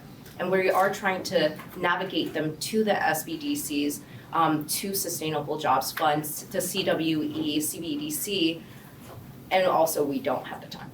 So, and our continuation after the break is going to be in another panel of conversation where you'll hear from people who have had many hours over stages of business development, and that will sort of continue the conversation. Thank you so much for being here today. Thank you. We'll take a 15-minute break and come back at 10:45. Great, welcome back. Okay. So just so everyone knows, we're back live. Again, this is the Vermont House Committee on Commerce and Economic Development, along with our counterparts in the Senate Economic Development, General Housing, Military Affairs, with a joint hearing this morning. Again, January 29th, 2025 at 10:45 in the morning. So, Ellen, we'll turn it over to you. Andy's gonna kick us off. All right, well, we're here to talk about that next phase of business when you're deemed to be an outward success. I'm sure inwardly it doesn't always feel like that at times. The challenges persist throughout that, but you're starting to get attention from folks. Your business feels strong. Tell us about yourself, your business, how you got to that phase, and what were the challenges that popped up once you had reached a phase where you had employees and your business started to be stable and mature. Okay, I can go first. So my name is Abby Duke. I'm wearing a couple of hats today. I'm a representative from Burlington, and I own a catering company called Sugar Step. I started it 21 years ago. And so I'm going to give you, I'll say went back and I was looking at the history, right? I ran my QuickBooks report. I looked at it year by year in preparation for this, which was interesting. I had reliving 21 years. And I really was struck by that it's sort of like Joseph Conrad's hero's journey, right? So you can see that I'm going to spare you 12 stages of the hero's journey. And I'm just going to talk about 3. So I came into wanting to start a business as I had a passion I wanted to start a business that involved a small farm in the Intervale in Burlington and selling its end product. Okay, so I'd been working at Gardner Supply and I left and I told everyone I was entering Abby Duke University and I was going to spend 2 years, it was a personalized graduate program, I was going to spend 2 years learning how to start a business and then I was going to start it. And 18 months later, I opened the doors of a little prepared foods business on Riverside Avenue, right up the top of the hill before you go down to the Intervale, where I had a small farm. I had 2 business partners to start with. And so that first part of the business was really it's like the passion, right? It's like I want to start a business and it's skill acquisition, and I was able to learn all kinds of skills from all kinds of sources. And back up to that, I'm sort of like a super user of all of these different supports. I have interacted with many of the different organizations in this room and have gotten a tremendous amount of advice and help over the years and would not be here today without that. So backing up, so the first 5 years were really about learning how to run a business. When you're starting a business, you have to learn, you're the HR manager, the technology person, you're the marketing person, you're everything. We bootstrapped it, started it with very little money and just tried to invest money as it came in. And after about 5 years of working hard, building a business, incrementally growing, growth every year, profits just enough to cover, we were able to pay ourselves just enough to cover cover our basic needs, rent and things like that. I wanted to grow. Okay, so now we're entering the second phase of the hero's journey, where my original business partners were like, we don't want to do that. We've been working hard without a lot of benefit. We're leaving. So I went through started learning about the capital continuum, went through the process of raising money, raised $300,000, half of it from private investors, mostly customers who lent money, and Vita, some money from Vita and some money from a local credit union, and put in a big commissary kitchen about 5 miles away in South Burlington, and grew the business, and then entered just a world of pain. Over the next year, all that money I borrowed, spent it all, went from 1 location to 2 locations, then I had 3 locations, and spent about 5 years in fact, listening to our previous speakers, I felt my heart rate go up because I spent 5 years probably in a stage of trying to, when you don't have working capital, you don't have money, but you have, and you don't have the right scale for the capital that you have, you don't have the right scale for what you have. It is very difficult. Everything you do, everything I did, in this 5-year period, had to pay for itself immediately. I didn't have, if you're a business that's properly capitalized and you can say, I'm going to invest $100,000 and hire somebody with the goal of growing $300,000 next year, something like that. When you're a business that is really stretched and maybe things haven't gone exactly how you planned, you don't have that. And nobody's going to loan that money to you, like that working capital. So, I needed to hustle and figure it out. So slowly over time, I was able to get to a point where we were a bit more profitable. There's a bit more money coming in. So I'm going to say a couple of needs during that period, and I'm going to go into the more mature part. One of the needs certainly is working capital.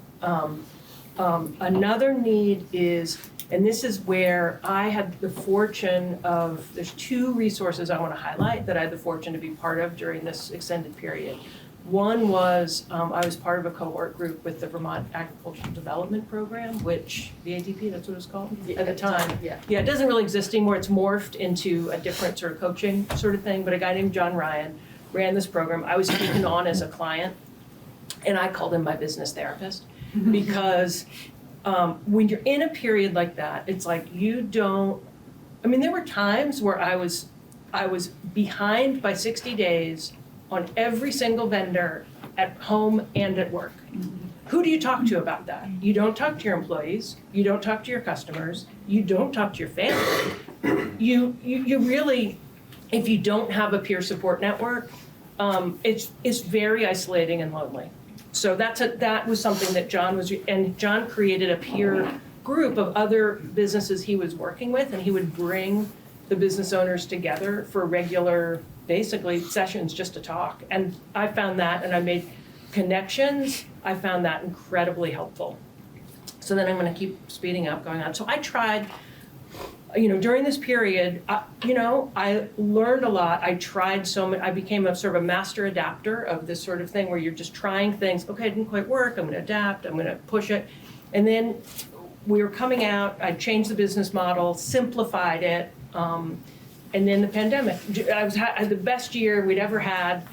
And I was 2020 was gonna be amazing, it was gonna be a great year, right? And it was amazing. So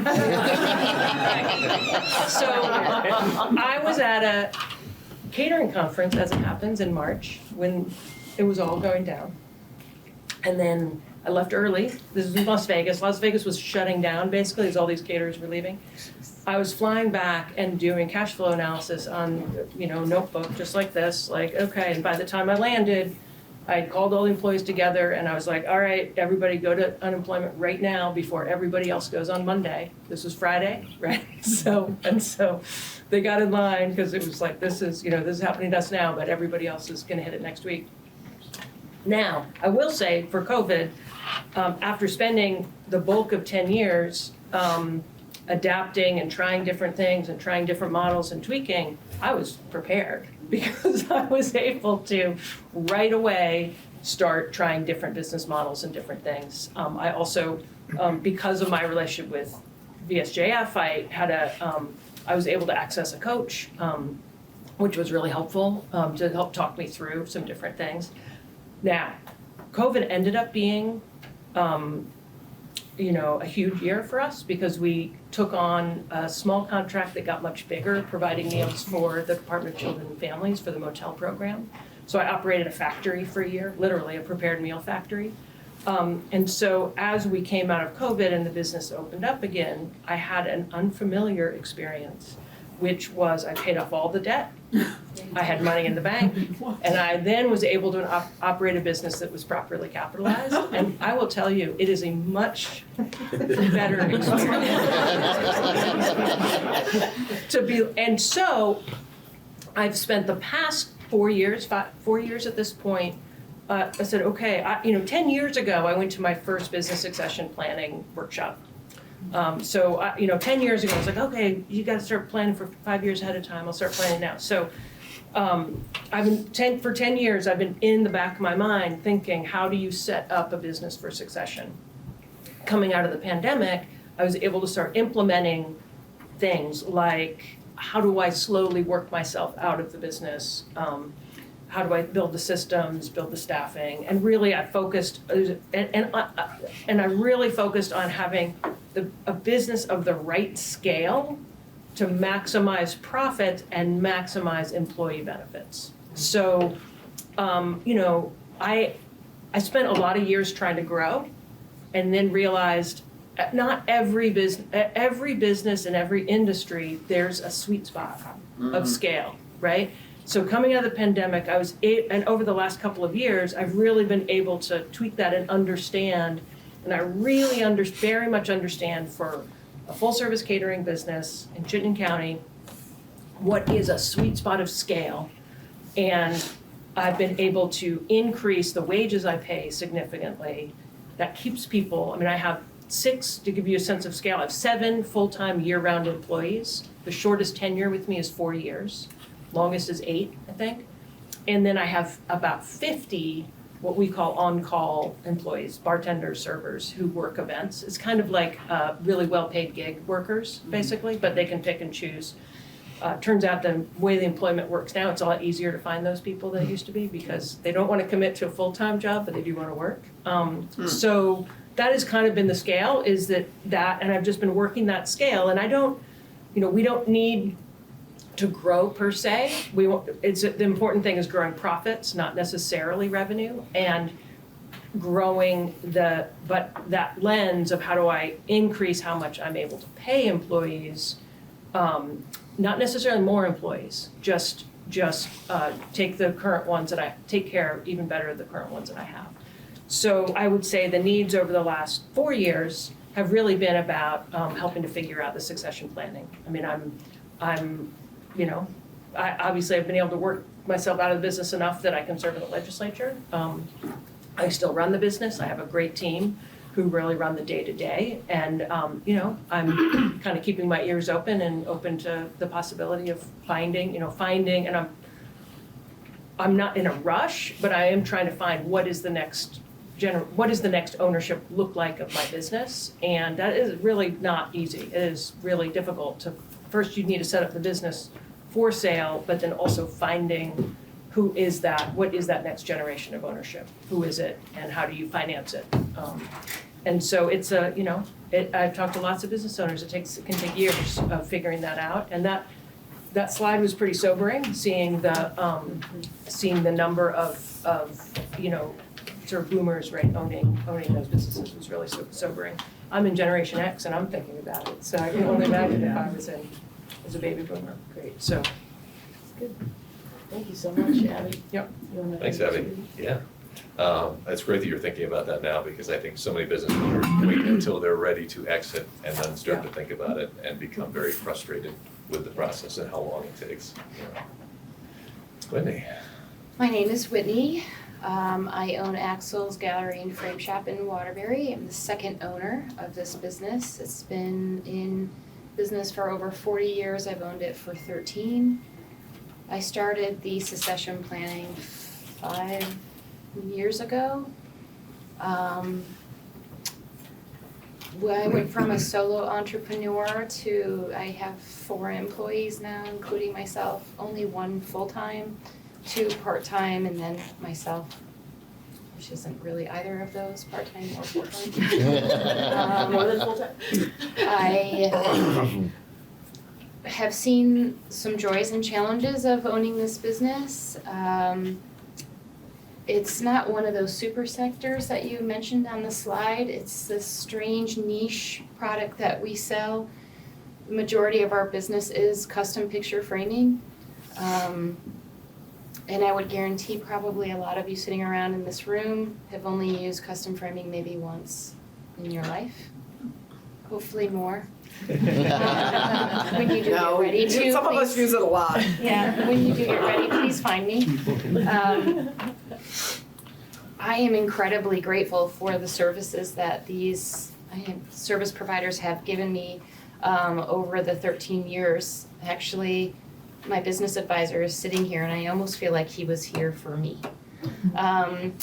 And I pulled him out in the hallway just now just to get some more advice about something else I was thinking. So I wouldn't be in business without having these relationships that I've created with these service providers.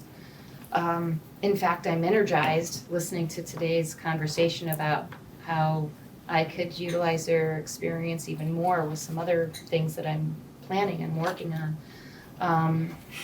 So I don't want to underestimate what you have given me personally, so thank you.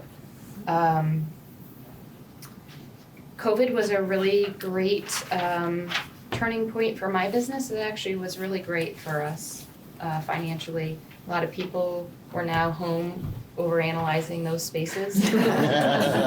So we saw the benefit of that. We followed the governor's protocols and did appointment only, and that was actually a big turning point in my business where we're open for business during our business hours. This was the first time that we created an appointment-based system, and that opened our eyes to a lot of different ways to do business with our community.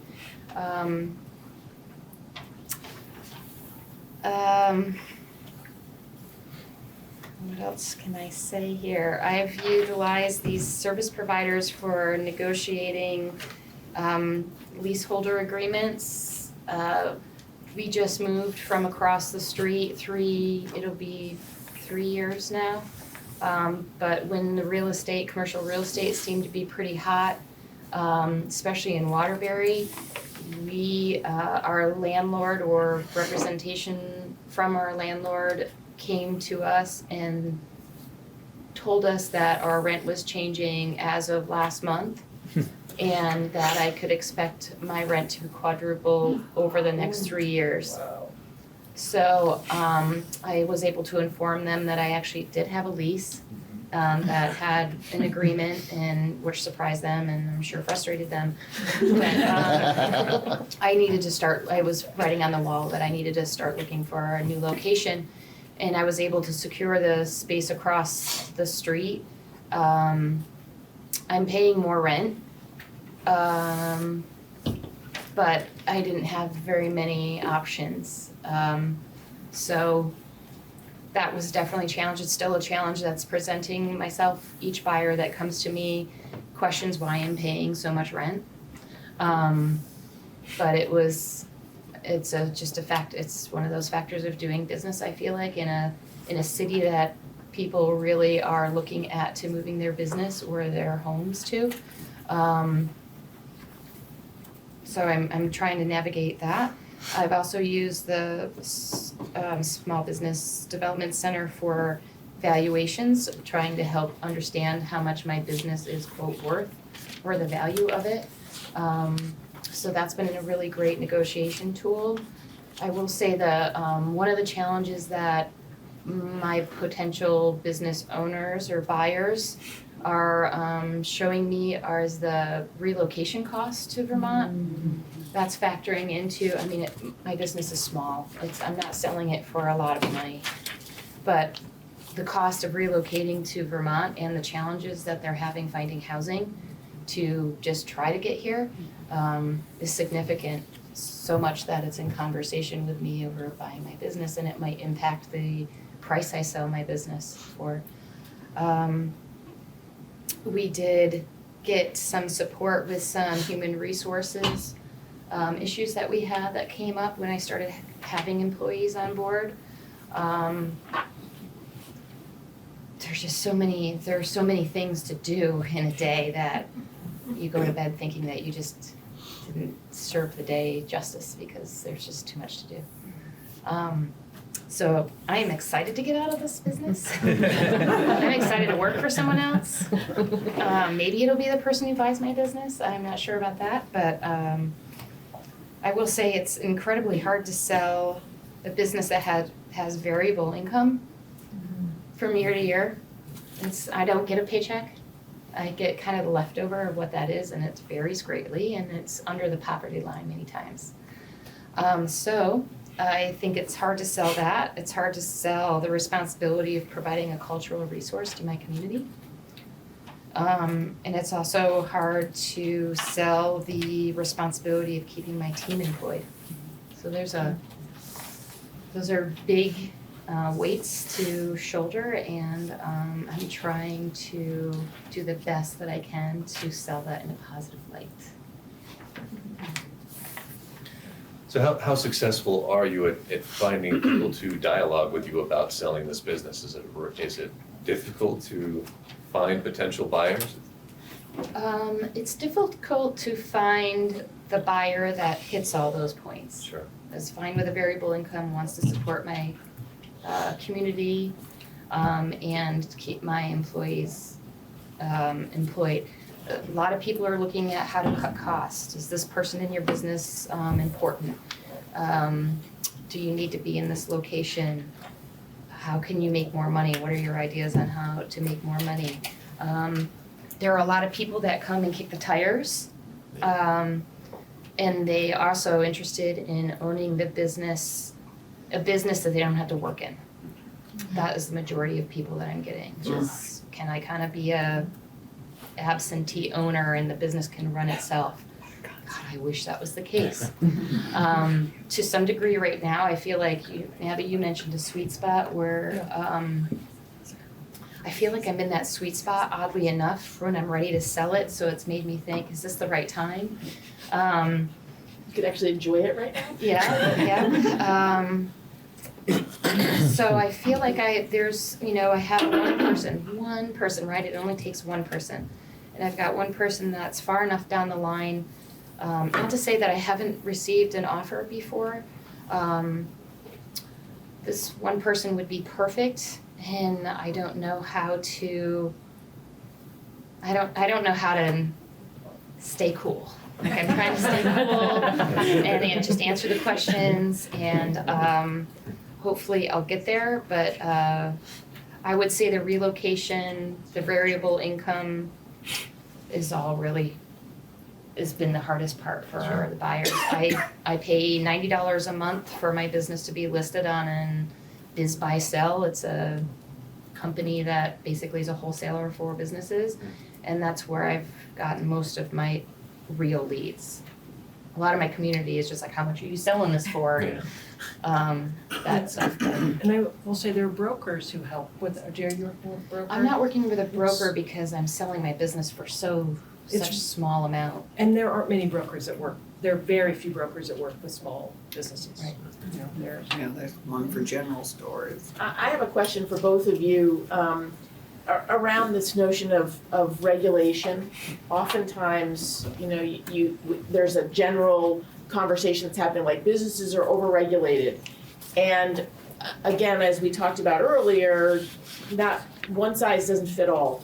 So I'm curious about how does it feel for you as business owners in terms of being able to keep up with the regulatory changes that are happening and scale appropriateness of when you find out that something new has been passed? Does it feel like it fits your business? Is there something that is useful to say about that?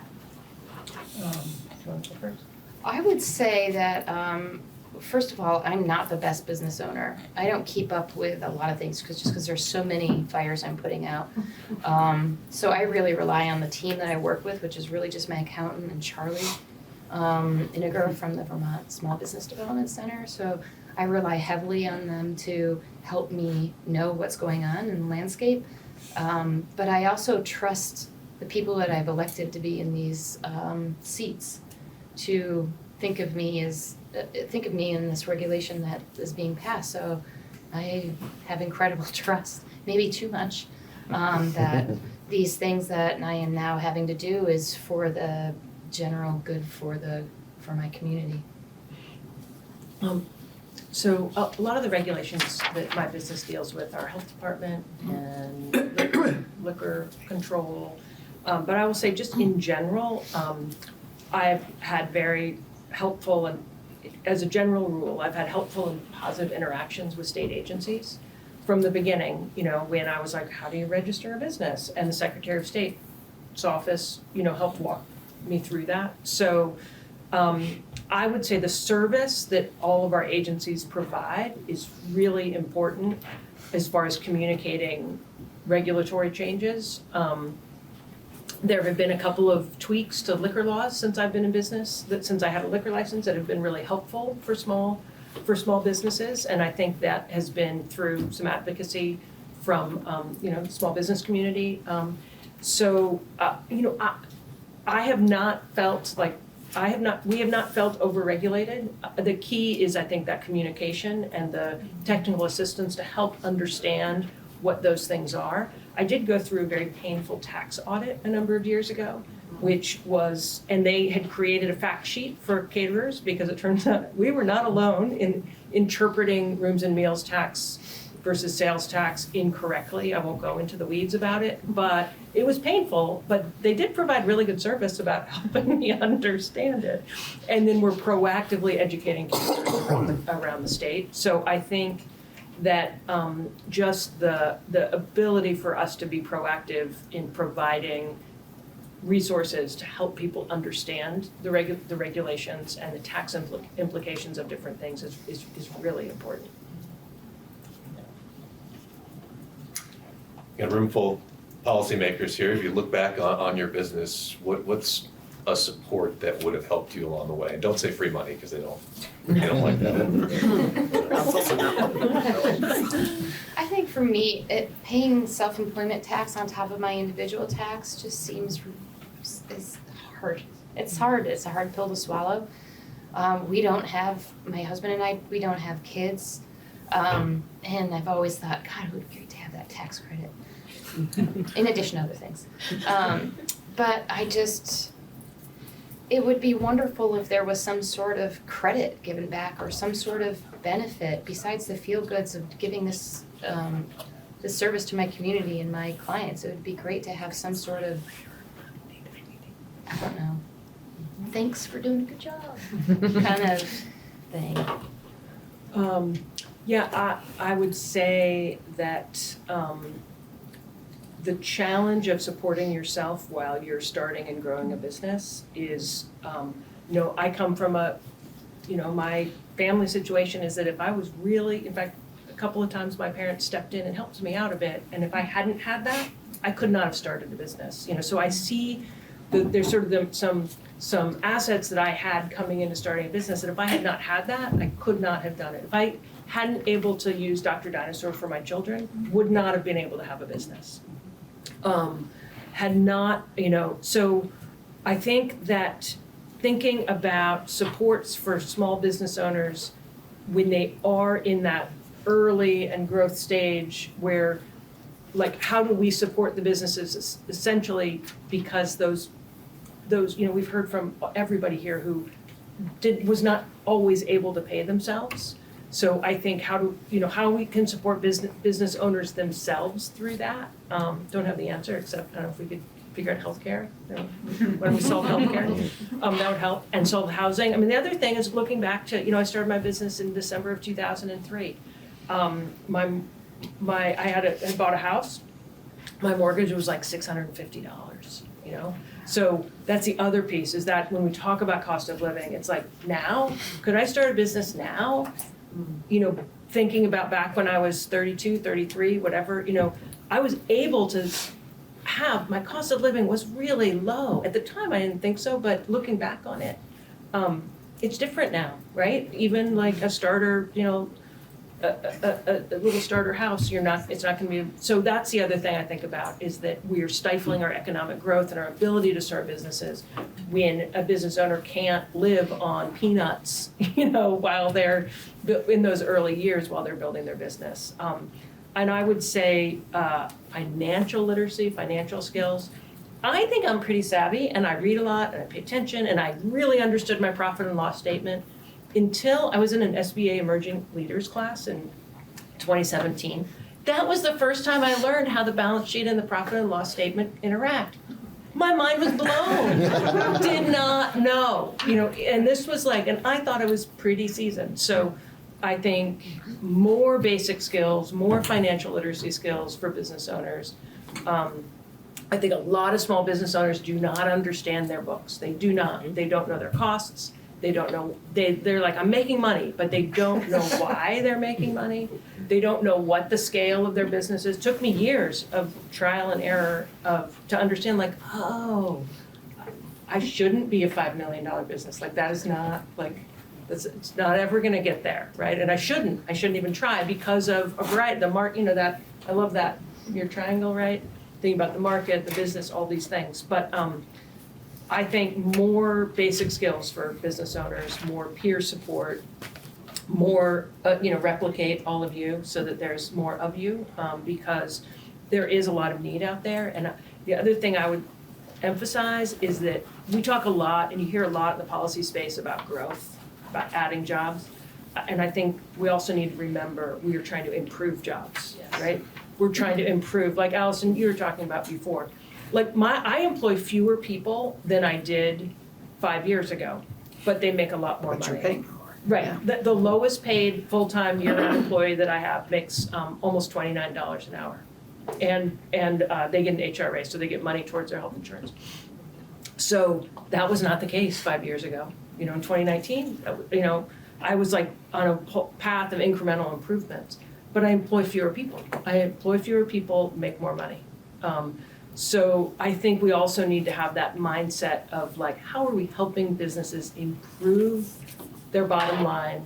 Because that is not just improving the employees' lives, it's also that business owner is going to be making a whole lot more money. And then that business owner is going to invest money in the business. They're going to invest, then they might be starting to, like, growth becomes more, but not growth for growth's sake, right? Growth because it makes sense. So those are some of the, I guess, concepts I think that we should be thinking about. Yeah, I can definitely verify through our business coaching program, we work with companies that are more at Abby's stage of maturity and scale. That usually they have at least 500,000 in sales, up to maybe 5 million is our sweet spot for our coaching program. And we work with a lot of companies that you will know their brand and you will think they are extremely successful because you see their product in the marketplace. You might buy those products yourself. And when you pull up the hood and you see what's really going on, you're like, oh, wow. Yeah. Okay, we got some things to fix here. And it's not for lack of working hard. It's not for not wanting to do these other things for your business. But as you go through these stages of development, as we said, you need to pay attention to different things as a business owner. And so many business owners get into the business because they have a passion for the product. They want to bring that to the market. They want to sell that product to customers and see the joy on their faces, because they just love that product. And so when you get a lot farther along in the maturity stage, you can't be the person doing that. We have independently owned grocery store owners that are still stocking their shelves, which means that they're not working on their business to figure out how to do it better so that they can be they then can be paying better wages and benefits because they're actually being more profitable as a company. So I think from my vantage point, the message I would really love for you all to take away from this is don't make assumptions about the profitability of our small business sector. Just because they're in business doesn't mean that they don't have some basic business fundamentals that they haven't yet learned or experienced or gone through. And don't make the assumption that they're just swimming in cash, because it's just not the case. And if we've had 4 examples here today, but remember, we're talking about 27,000 businesses that have 0 to 4 employees, 29,000 in total small firms in the state, 93% that have less than 20 employees. Just think about the order of magnitude of what we're talking about. Linda said you have 535 businesses that you work with in a year. So just think about that magnitude of scale. And we're gonna transition into some Q&A and discussion. So thank you both so very much. Thank you. It would be great, I think, if our earlier panelists could also come up here. Stay where you are. Let's just get around. We don't need to have this anymore for right now. I was just going to add, as we transition, so many things. It's great to sit and listen and sort of put these pieces together, because you think about the pandemic, the businesses that were able to survive and thrive had those elements. The understanding of their numbers, truly knowing their numbers, and the ability to diversify and be also digital marketing savvy, to have e-commerce as another element of selling and so forth. So, we think about what we just said today. One of the key takeaways to get us going was the element of how many businesses need and deserve at that very, very small and at that early stage the support. And yet with more businesses trying to prepare to sell, all of that group now is requesting assistance at the same time. So that's where the pressure is. But anyway, we have some good conversation topics to get going. Yeah, we have a good half an hour for just open conversation, questions of our panelists, questions of those of us that were helped to organize this. We have a lot of service providers in the room here, as we've mentioned, and they introduce themselves. So if there's, for instance, a question about legal, I'm going to call on Nicole from the Vermont Law and Graduate School. She might be able to answer a question too. So we just want to open this up more and have a real conversation. See if, Senator, there's some things that pop of some needs and some policy asks might arise out of this. So it's really opening up to you all. Ask away. There was something I thought of after that I think is important to also bring up, especially in our fields. Most people graduating from medical school today have at least $500,000 worth of debt and student loans that they're paying back, and that really indebts them to these systems that are not healthy and not sustainable for them. We lose an entire medical school class every year to suicide. Physician suicide, clinician suicide is staggeringly high, and we need to really be focusing on these alternatives. So just one more plug for, some of the ways we can make our clinicians' lives easier, who are then taking care of us as we age. Yeah, I mean, I don't want to pivot entirely away from what you just said, because that's, I think it's related. I'll share my bias is that I think space really matters, just being able to bump into each other and build relationship and build connection. My other bias is that I think Wayway and the Vermont Professionals of Color Network team should have like a hub. The organizations that are holding our economy together with, shoestring, should really have some kind of flagship space in which to do that work. So I texted Melissa and Wayway Propeller in New Orleans. If people haven't envisioned it or visited, it feels a little bit like a hula, but born out of a flood zone and full of women and people of color. And they do social impact, business and nonprofit acceleration, specifically in food, health, water, social justice. They just are so clear about who they're serving and what they're doing and the geography of that and the mission-driven component of that. And it just occurs to me, like, if you visit a place like Hula, I said this to them when I was last with Lucia, the director there, it is designed for you to see your growth potential. It is designed so you can see yourself going from a desk to office space to, moving across the driveway to their much larger space. And most businesses in our rural places don't ever get to see visually what it would look like to grow, like physically see, hey, that business started, a few months before me and now they're moving into, a space. So as we look at, tight budget dollars and we keep hearing about technical assistance and, flood impacts and not being able to find the right people or stay in touch with them or, have that community, I just hope we look at the ways that we can be physically there for our businesses in more places in the state, and particularly maybe Washington County, and maybe we can do that. Thank you so much for bringing this up, because we were actually just talking about that. That's something BTPOC in our report we have found is people wanting to be in space together to make sure that they're connecting as business owners, supporting each other. And I was just talking to Ruth, Jada, and Maya, and they have a physical location, Jada and Maya, right here in town. And how can we do a networking event? But to your point, we don't have a physical location that we can do that on a regular basis. And BTPOC, we are working across the state, offering this program called Co-work and Chill, and also virtual spaces for folks who are working in more rural areas to connect with one another, to know what resources are in existence, to sometimes have our technical assistance person there to support business owners.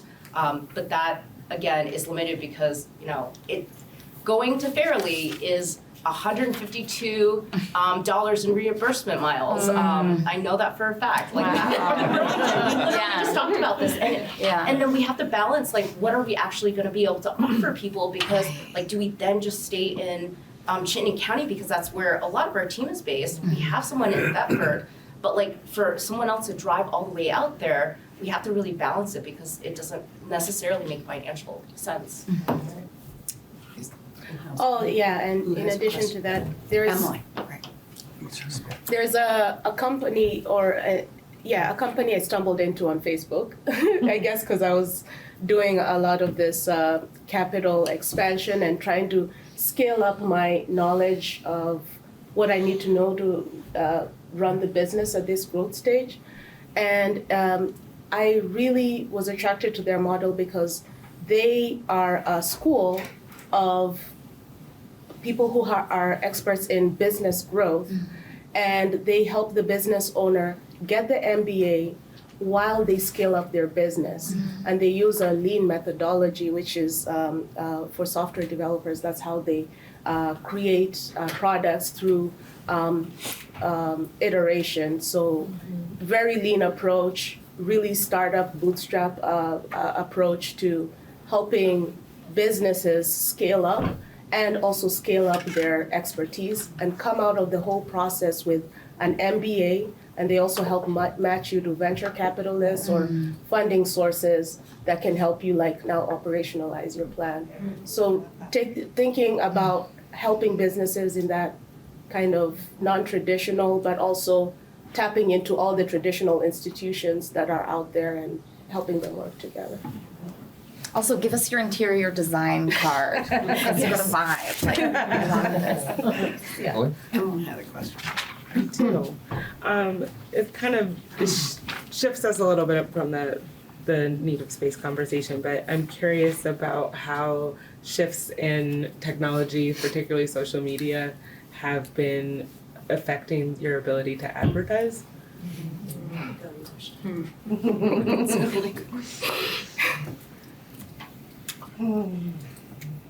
I mean, didn't mean to. We say the inside part out loud.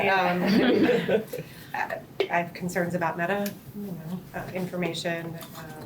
Marketing is very, very expensive, and that was another thing we were talking about in terms of like collaborating and growing, and can Vermont help us with marketing? I joke we're one of Montpelier's best hidden secrets, like the fact that people don't know we're here with the primary care shortage and the mental health shortages that we have, and it's from no lack of trying on our part, but I think in this current landscape we have to be mindful of where we're putting ourselves out and the safety of those spaces, so it is going to impact.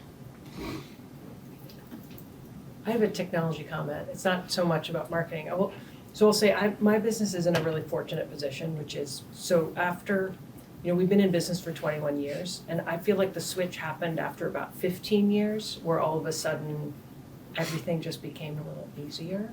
We're sort of part of the background, right? I'm also in an industry, especially coming out of the pandemic, where there's not enough to go around. So there's demand for catering. There are very few established with really good reputations, like caterers that you kind of know, and so as a result, our marketing is all basically word of mouth and repeat. We work closely with a handful of venues. I've really made very strategic decisions about how for that, so that as a result, we mostly work with the same people in the same places. But technology has made it tremendous. I can't tell you how much easier it is to run my business because of the apps and the technology. I can pick up my phone right now, and there's all kinds of things I can check in on just by, scheduling, just all the internal apps for running the business is really, I couldn't have run the business like I'm doing 10 years ago because there are apps that make it a lot easier. That said, I am definitely not, we use social media mostly just as because we have to. We don't really do advertising on it. We use it more as just a validator. So someone can go to our Instagram feed and be like, oh yeah, okay. They do know what they're doing. But anyway, do you have anything? Yeah, well, as professional marketer, and our business relies very heavily, almost debilitatingly heavily on marketing and advertising. We have not been able to succeed because we do not have an ample marketing and advertising budget. And in order to penetrate the sphere and not be just a blip that people cannot see, and human nature, you need to see something over and over again for you as a business to establish your legitimacy. And the cost of being able to do that is it's extremely high for a startup and a small business. And trying to also make that case to financial institutions is so difficult. They don't understand why you have to spend tens of thousands of dollars just to appear somewhere and hope that you get customers in return. But that's the nature of the game. We have to spend that. And so we've also pivoted and leveraged and are influencers in a way, content creators. We've had to do that so that we are visible and we can build that trust in ways that are accessible to our community. And that is working well for us, but it's not the only way. We still have to spend money to make money.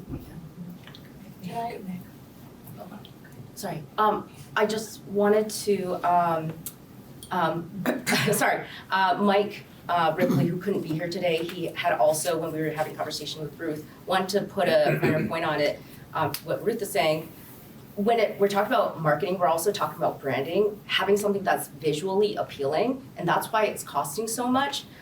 He also noted that, you know, obviously advertising costs a lot, but the need to have consistency of content is really important so that you continuously keep people engaged in a world of social media at this point. So he was talking about that balance between spending his time on marketing, because he's a one-person shop, and then also thinking about how can I hire somebody, because he has a 9-to-5 job, he's also running this business. How can I hire somebody, but I don't have the finances to hire somebody, and then also needing time to spend on operations. So there's a lot here, and I want to call on Diego over there. Hi, everyone. So I run a group called Vermont Womenpreneurs. I work with a lot of the solopreneur community, particularly women-owned businesses. I'm also friends with a lot of the micro-influencers here in the state. As one who has a 12,000 follower account, I will say it has no meaning. In terms, and I really say this, in, actually one of my colleagues, Seth Stewart, who owns Adventure Dinner, she really described it as this way. In Vermont, word of mouth counts. It's a consistency about the brand, people trust you. It's outside of there, it's a little bit more difficult. It's that we utilize social media as an amplifier to let people know about our businesses and everything else. Does it equate to having more clients? Not necessarily. I've talked to several women who own, make quilted apparel. They blew up on social media, especially during the pandemic. They have 25,000 followers or more. And I asked them, does that equate to sales? And the majority of the time they'll say is no. So you spend a lot of time entertaining people about your business, and it's a lot of wasted time. Financially, it does not always work out, but this is what I've learned is the strength here in Vermont is that our word of mouth still reigns here. I don't, probably a little bit more in the rest of New England, but that's kind of how, in terms of the investment of dollars, it's kind of dropping into a black hole when it comes into advertising. Could I say something about that? I think that that's a really excellent point. You know, I was born and raised in Vermont and lived many other places before coming back here and going to grad school and then starting this business with Jada. And I think there's a way, I was talking to my husband about this last night, and neither of us are search engine optimization experts, so maybe there's someone in the room that is in that field, but I think there's a way that we can, as small businesses, again, across service industries, help optimize each other's websites by pointing to each other's websites. These are terms that I'm just learning, but I think there's a way that we can create an internal referral source of small businesses speaking to the credibility of word of mouth. You know, like, this is a person that I would recommend, you know, even as a healthcare business, this is a person that I would recommend for framing my photo, or for catering my event, or for, you know, real estate or publicity. There's a way that we can do that and lift each other up and not depend as heavily on content creation or social media platforms. I was just gonna say, this is such an interesting piece of a conversation that I had during the break. And I'll just sort of tee it up. If there's any other dialogue with our members, it would be great. We talked about needs and trends by stage of business development, but there's an overlaying piece when we talked about generations, from baby boomers to Gen X to millennials, about are there some generalizations about the way that they're seeking our guidance, support, coaching, advising that's different today and in the next 5 years than it was 10 years, 15, 20 years ago. So what are we seeing for their skill sets in terms of use of technology? Again, not to generalize, but the other is the way that they request our guidance. Some of it's the same as it was, and some of it's very different. Mm-hmm. The desire to be one-on-one versus a group cohort, the desire to meet face-to-face, or just as happy to be on Zoom and never leave their business. So us as service providers need to be constantly aware of what our market, our customers and clients, how we can maximize the funding and the capacity of our teams to deliver the most that we can, knowing the generational differences as well as stages and other components of small business. I don't know if you would add to that. No, I mean, that was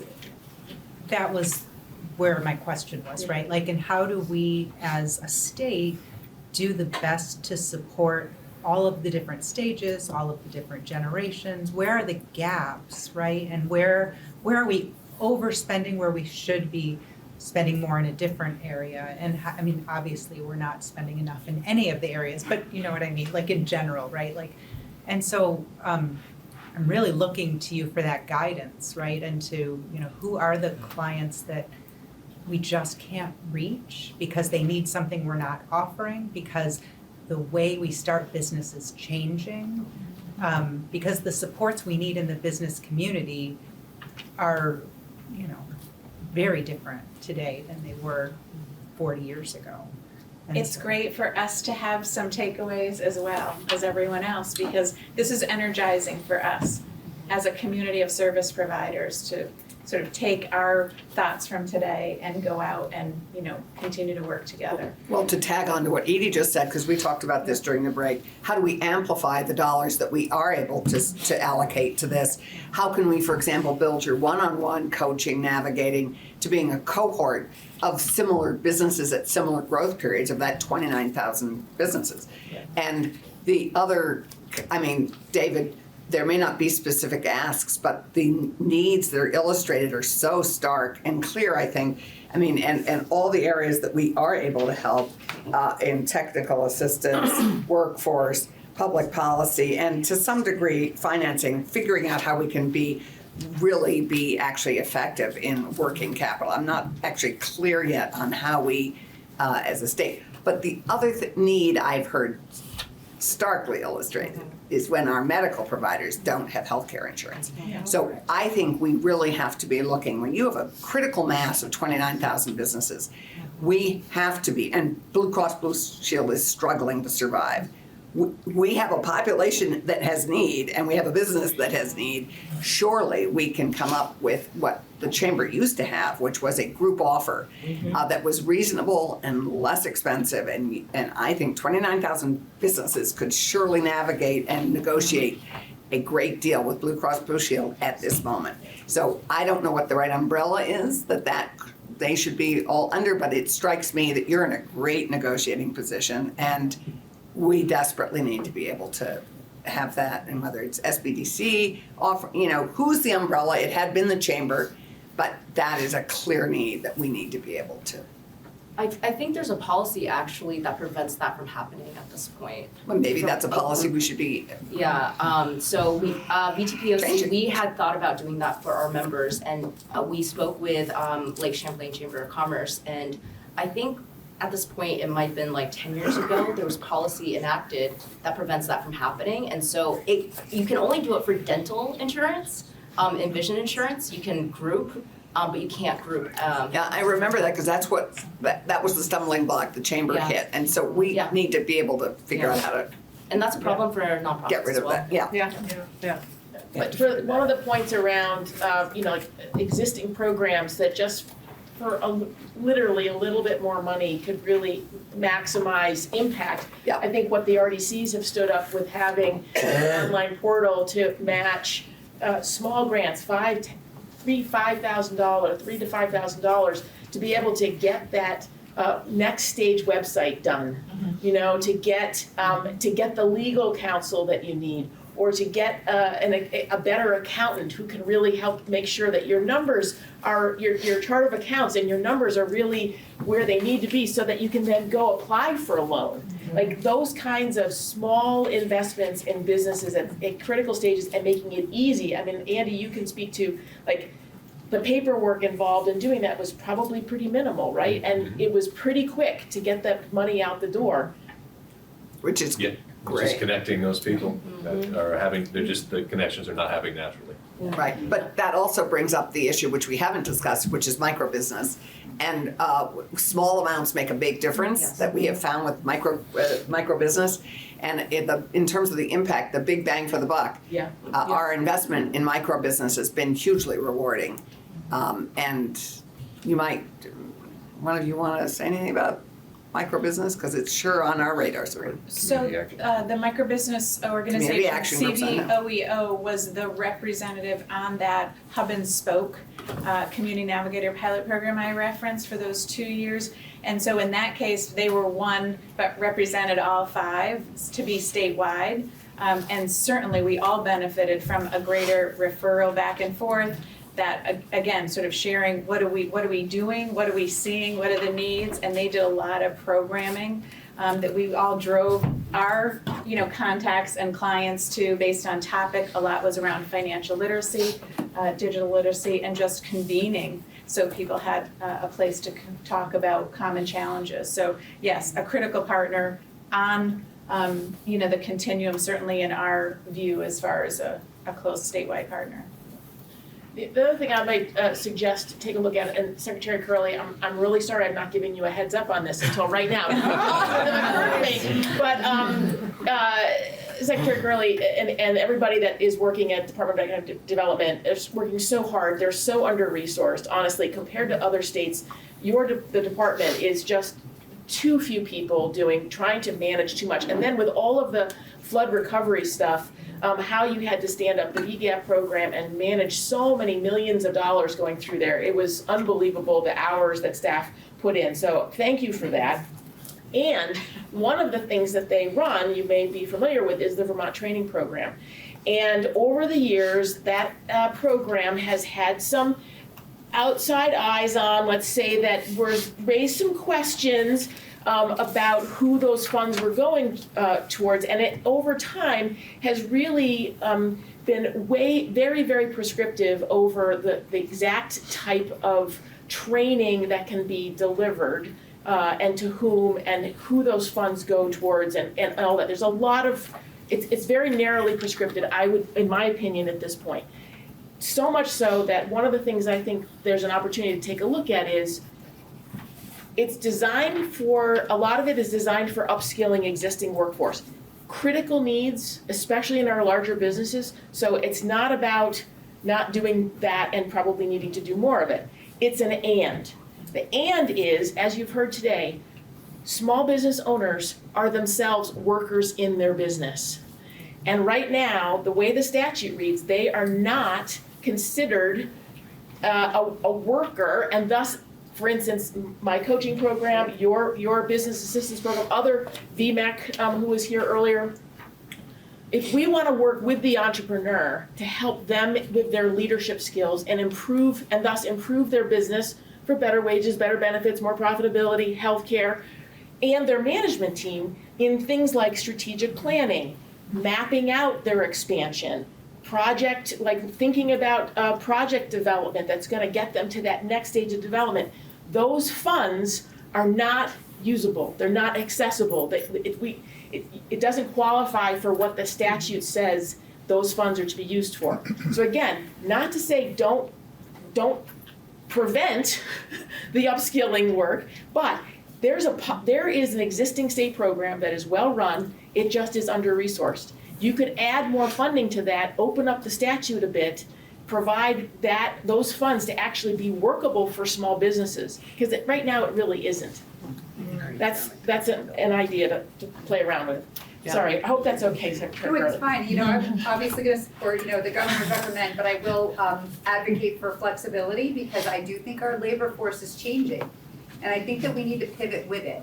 So I do appreciate your comments about how people work differently, and we should be thinking about how they work differently and how they can be successful and how we can support them. So I really do appreciate that. And you just talked about the skills that are required to run a small business or when you're just starting wearing all the hats, and how often you go in because you did something, you do something, you make something, you serve something, but then you have to be an owner and transition. And that upskilling as the owner to focus on all those additional things as you hire people and you step back into management and leadership, all of that is education and training and upskilling on the owner. So good dialogue to have. Yes, please, fix that. Could I actually, I'm gonna go back to a point that Senator Clarkson actually made. You had talked about offering like maybe in-person or virtual collective meetups. So I wanted to point out for, at least for VTPOC, one of the reasons that we haven't done that is because we don't have the funds. Sometimes it's easier just to book those one-on-ones because we can then meet the individual where they're at. In order to have like a collective meetup, it takes more time, it takes actually planning it out, so more of our staff time to actually build that out. So I think initially it would cost a little bit more money, but like those are the funds that we don't have, and I won't speak for others, but those are the things that we want to be doing, but we don't have the funds to be able to do it. Because at this point, it's easier to do those one-on-ones. So we can't simply just amplify the fund, I mean, I would think Linda could probably do that maybe a little more easily than you. Yeah. We also offer affinity spaces, so like ideally that would happen because that is something from our report. Like they do want to have those common spaces and to learn from each other. Well, and this, what I'm also hearing from all of you is the peer-to-peer support is so helpful. In as you go through this growth, all these growth. An element of this that could be, I think, further leveraged is, you know, every SBDC in the country is hosted by higher education. There's a reason for that. So we're employees of the Vermont State College System, Vermont State University. There are many campuses that have space that could bring our organizations in to have that combination of, so if the business owner wanted to meet in person, there's a place. We know it's accessible, it's safe, there's good Wi-Fi, it's clean, all those things. The other piece to that is that campuses in our higher ed institutions today want the public to come in and to experience what's going on there, to make those, you know, it's like if you bring it, will they come? By being on campus and having those connections and people and meetings, you have computer labs, you have meeting space. There's a natural organic byproduct of that, of having young people in our schools, in our colleges and universities who would become interns in our clients' businesses. There's a myriad of things that could come as a result of some place-based intentionality. Yeah, and that's why we find our partnerships with all of these organizations, the RDCs, CWE, BT Womenpreneurs, all of these organizations are critical because like we have a direct link so that we can make these things happen, luckily. And it still takes a lot of time and effort. So yeah. Oh, yeah, so We have I time for a just, couple more questions, yeah. yeah, I just want to make, or just connect a couple things. This whole issue about space is certainly really important. I've spent the last 10 years of my life making third spaces and running spaces and all of these things. It's critical. And I've gotten a lot of business support in co-working spaces, but now that I live in a rural environment, it occurs to me that getting these resources into rural environments becomes a much heavier lift as far as what Weiwei's saying, as far as like time, energy, coordinating. These are just bigger things, but also it's not anything that we're not used to. This is what we do here. So with this idea of locating at colleges, universities and stuff, that will miss a lot of our deep rural spaces, causing our business owners to have to travel farther, having to do all of these things. So I'm wondering about, this also brings me to our education system, our young people. How are we training them in business? It's becoming a life skill. Branding, self-branding, all of these things becoming a life skill. So how are we incorporating into our education system, into our schools, processes and treating these spaces as the community hubs and the centers that they are? So I want to point everybody to Wilmington, Vermont, to the old school. That is what our former high school, which was previously consolidated. Our former high school is now a co-working space, and it is a wonderful education space. It's also providing businesses with the jumping off point to get them to the next level. So I think thinking about the many assets that we have as far as buildings in our communities, can we activate and engage those places in multi-pronged ways? There we go. All right. And did you? I mean, just deep love to Ann Manwaring and Yes. Emily. Thank you for bringing that up. And is it called Old School? Because I think that would be a great name. It's called, Space. called Field School. When we transition some school to something else, we're calling it Old School. And we're just like really cool. As opposed to those of us who are old school. The old school to teach the new school. It's gonna be great. It's gonna be great. We need Ann Manwaring to like have a little place to tell us all what to do. Right. I believe in reciprocity and that you all have taken your whole morning probably uncompensated. I mean, Abby makes like $2 an hour like the rest of us, but you know, to be here. I see your businesses here, but if you have like websites that you want to shout out, Instagram pages, I know it like doesn't add all kinds of things, and like, you know, what we can do to literally support your business for taking the time to be here this morning. Small businesses, especially women-owned ones, need to ask for more things. I missed my colleague's question, but we need you deserve things and you deserve to ask for them. How can we help you? Well, if anyone wants to buy, sell, or rent, because we're also doing rentals, and do anything to your space, you have a tricky corner. Everyone has a tricky corner in their house. Yeah. Please visit our website, steinmetz-vt, steinmetz-vt.com. Okay. Like the beer Stein and New York Mets, but with a Z. Plus you're on our agenda, so we can also What do you say? This is good. Let's go around and we'll close this Yeah, out. I mean, obviously we have a picture framing shop. We do custom, but we also have a lot of ready-made frames. So instead of dialing up Amazon or going to Walmart, we can offer very similar products. If any of your clients are looking for artwork, we source artwork from particular places. We also install artwork. So, and we have a gallery that we spend 6 months of the year engaging our community through different types of events. The other 6 months are highlighting other artists in our communities. So stop in one of our events. It's axelsgallery.com. Well, you could throw a party. Yeah, have a wedding. Throw a party at Echo and we'll be I okay. love it. Okay, we have two websites and businesses, Partners in Integrative Healing, and that's the primary medical and psychiatric clinic. We're open to people joining us. That's part of why we created this. We're bringing in yoga and body workers, and we just hope to keep growing and offering more and more to our community. We also Yoga have for legislators. Yoga for legislators. We will started pay you with to yoga come back for here. us. But you are welcome to come to our yoga class. The first one you're talking about, I just tried to Google it and it didn't come up. So do you have a specific website on that? Partners in integrativehealing.com. Okay, I might have spelled it wrong. I know, it's a long, it's been an ongoing, our email handle, they want to charge us $18,000 to change it. And then State Street TMS, we offer transcranial magnetic stimulation, which is neuro-navigated. It's one of the best treatments you can get in the world for depression, OCD, PTSD, anxiety. We're very excited to bring it to Vermont. There's, I think, 2 or 3 other places in the whole state offering it. It's on every corner in New York, so it's really a critical access. And this year, Blue Cross Blue Shield has authorized us with the new codes. They're ahead of the game and ahead of the country, and so we can do a treatment in 5 days, and it has about a 90% remission rate for depression.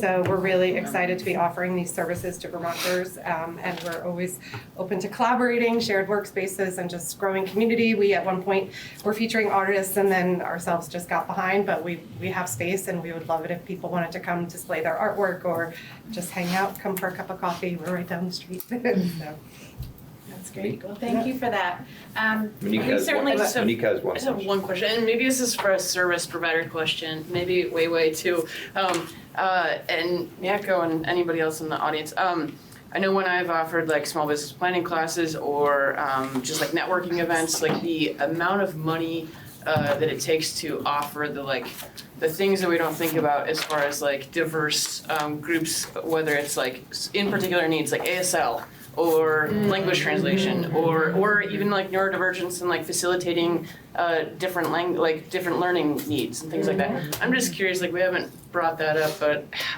if you feel like you have the money, because I haven't found the money out there to like be able to offer those things as a like nonprofit. So just curious. We don't have the money. Yeah, okay. We want to do that, and that's something that Ruth and I have been working on. Yeah. But translation costs a lot. Interpretation in person costs a lot. And if you have multiple people, that's a lot of money. That's thousands of dollars for every single It's session. prohibitively expensive. Yeah. And we have to pay whether the person comes or not. Right, yeah. I mean, I remember when we were fiscally sponsored by CETO in the city of Burlington, we had wanted some interpreters at our event. I think it cost like $90,000 and $90,000 for interpreters, because there are 17 languages in the Burlington-Winooski area that are spoken. To get people for a long period of time to do that interpretation costs a lot of money, and it's worth it, and people need it. We don't get federal funding for this need because the population is so small. But it's critical. Can I piggyback on that? Because it was during the break, I was saying, I know telehealth and the insurance is changing their coverage, but this is actually one of the reasons why it's so critical. One of our psychiatrists speaks Farsi, Hindi, and Gujarati, and you're not going to necessarily find that in Central Vermont, but these are ways that we can increase access to, different people with different skills and things they can offer. So we That's hope worth that marketing. doesn't go away. That is worth marketing. Yeah. I would just add, some of the things that we're gonna be doing is writing down the dialogue and the questions that came up today, so that those organizations and executive directors who come before the committees will be thinking about these nuggets to bring forward if they're doing something in that space, or they have ideas that they could share, so. We're gonna wrap it up, I know. I think the one last ask of all of you is to be champions for the small business sector in Vermont. To be champions, not just when people come to your committees, but with your colleagues in the other committees. Because every small business probably touches most other committees in some way. And you all are in the prime position of being able to be their advocates and be able to articulate the challenges that they're facing, so that, if a bill comes along in some other committee and they're like, oh, businesses can handle it, you guys can say, well, maybe that won't work for these types of businesses, and you can play that role with other committee members and making sure that a lot of the needs that you heard today have ample voice in your committees. So thank you so very much for this opportunity to be with you today. Thank you so much to our fabulous panelists. Thank you to Linda and Ray and Andy we were together as a team putting this all together for you today. And just so appreciate the willingness to open this up for such a long chunk of time, because I think we were able to get into much deeper conversation as a result of that. So thank you so much. Thank you.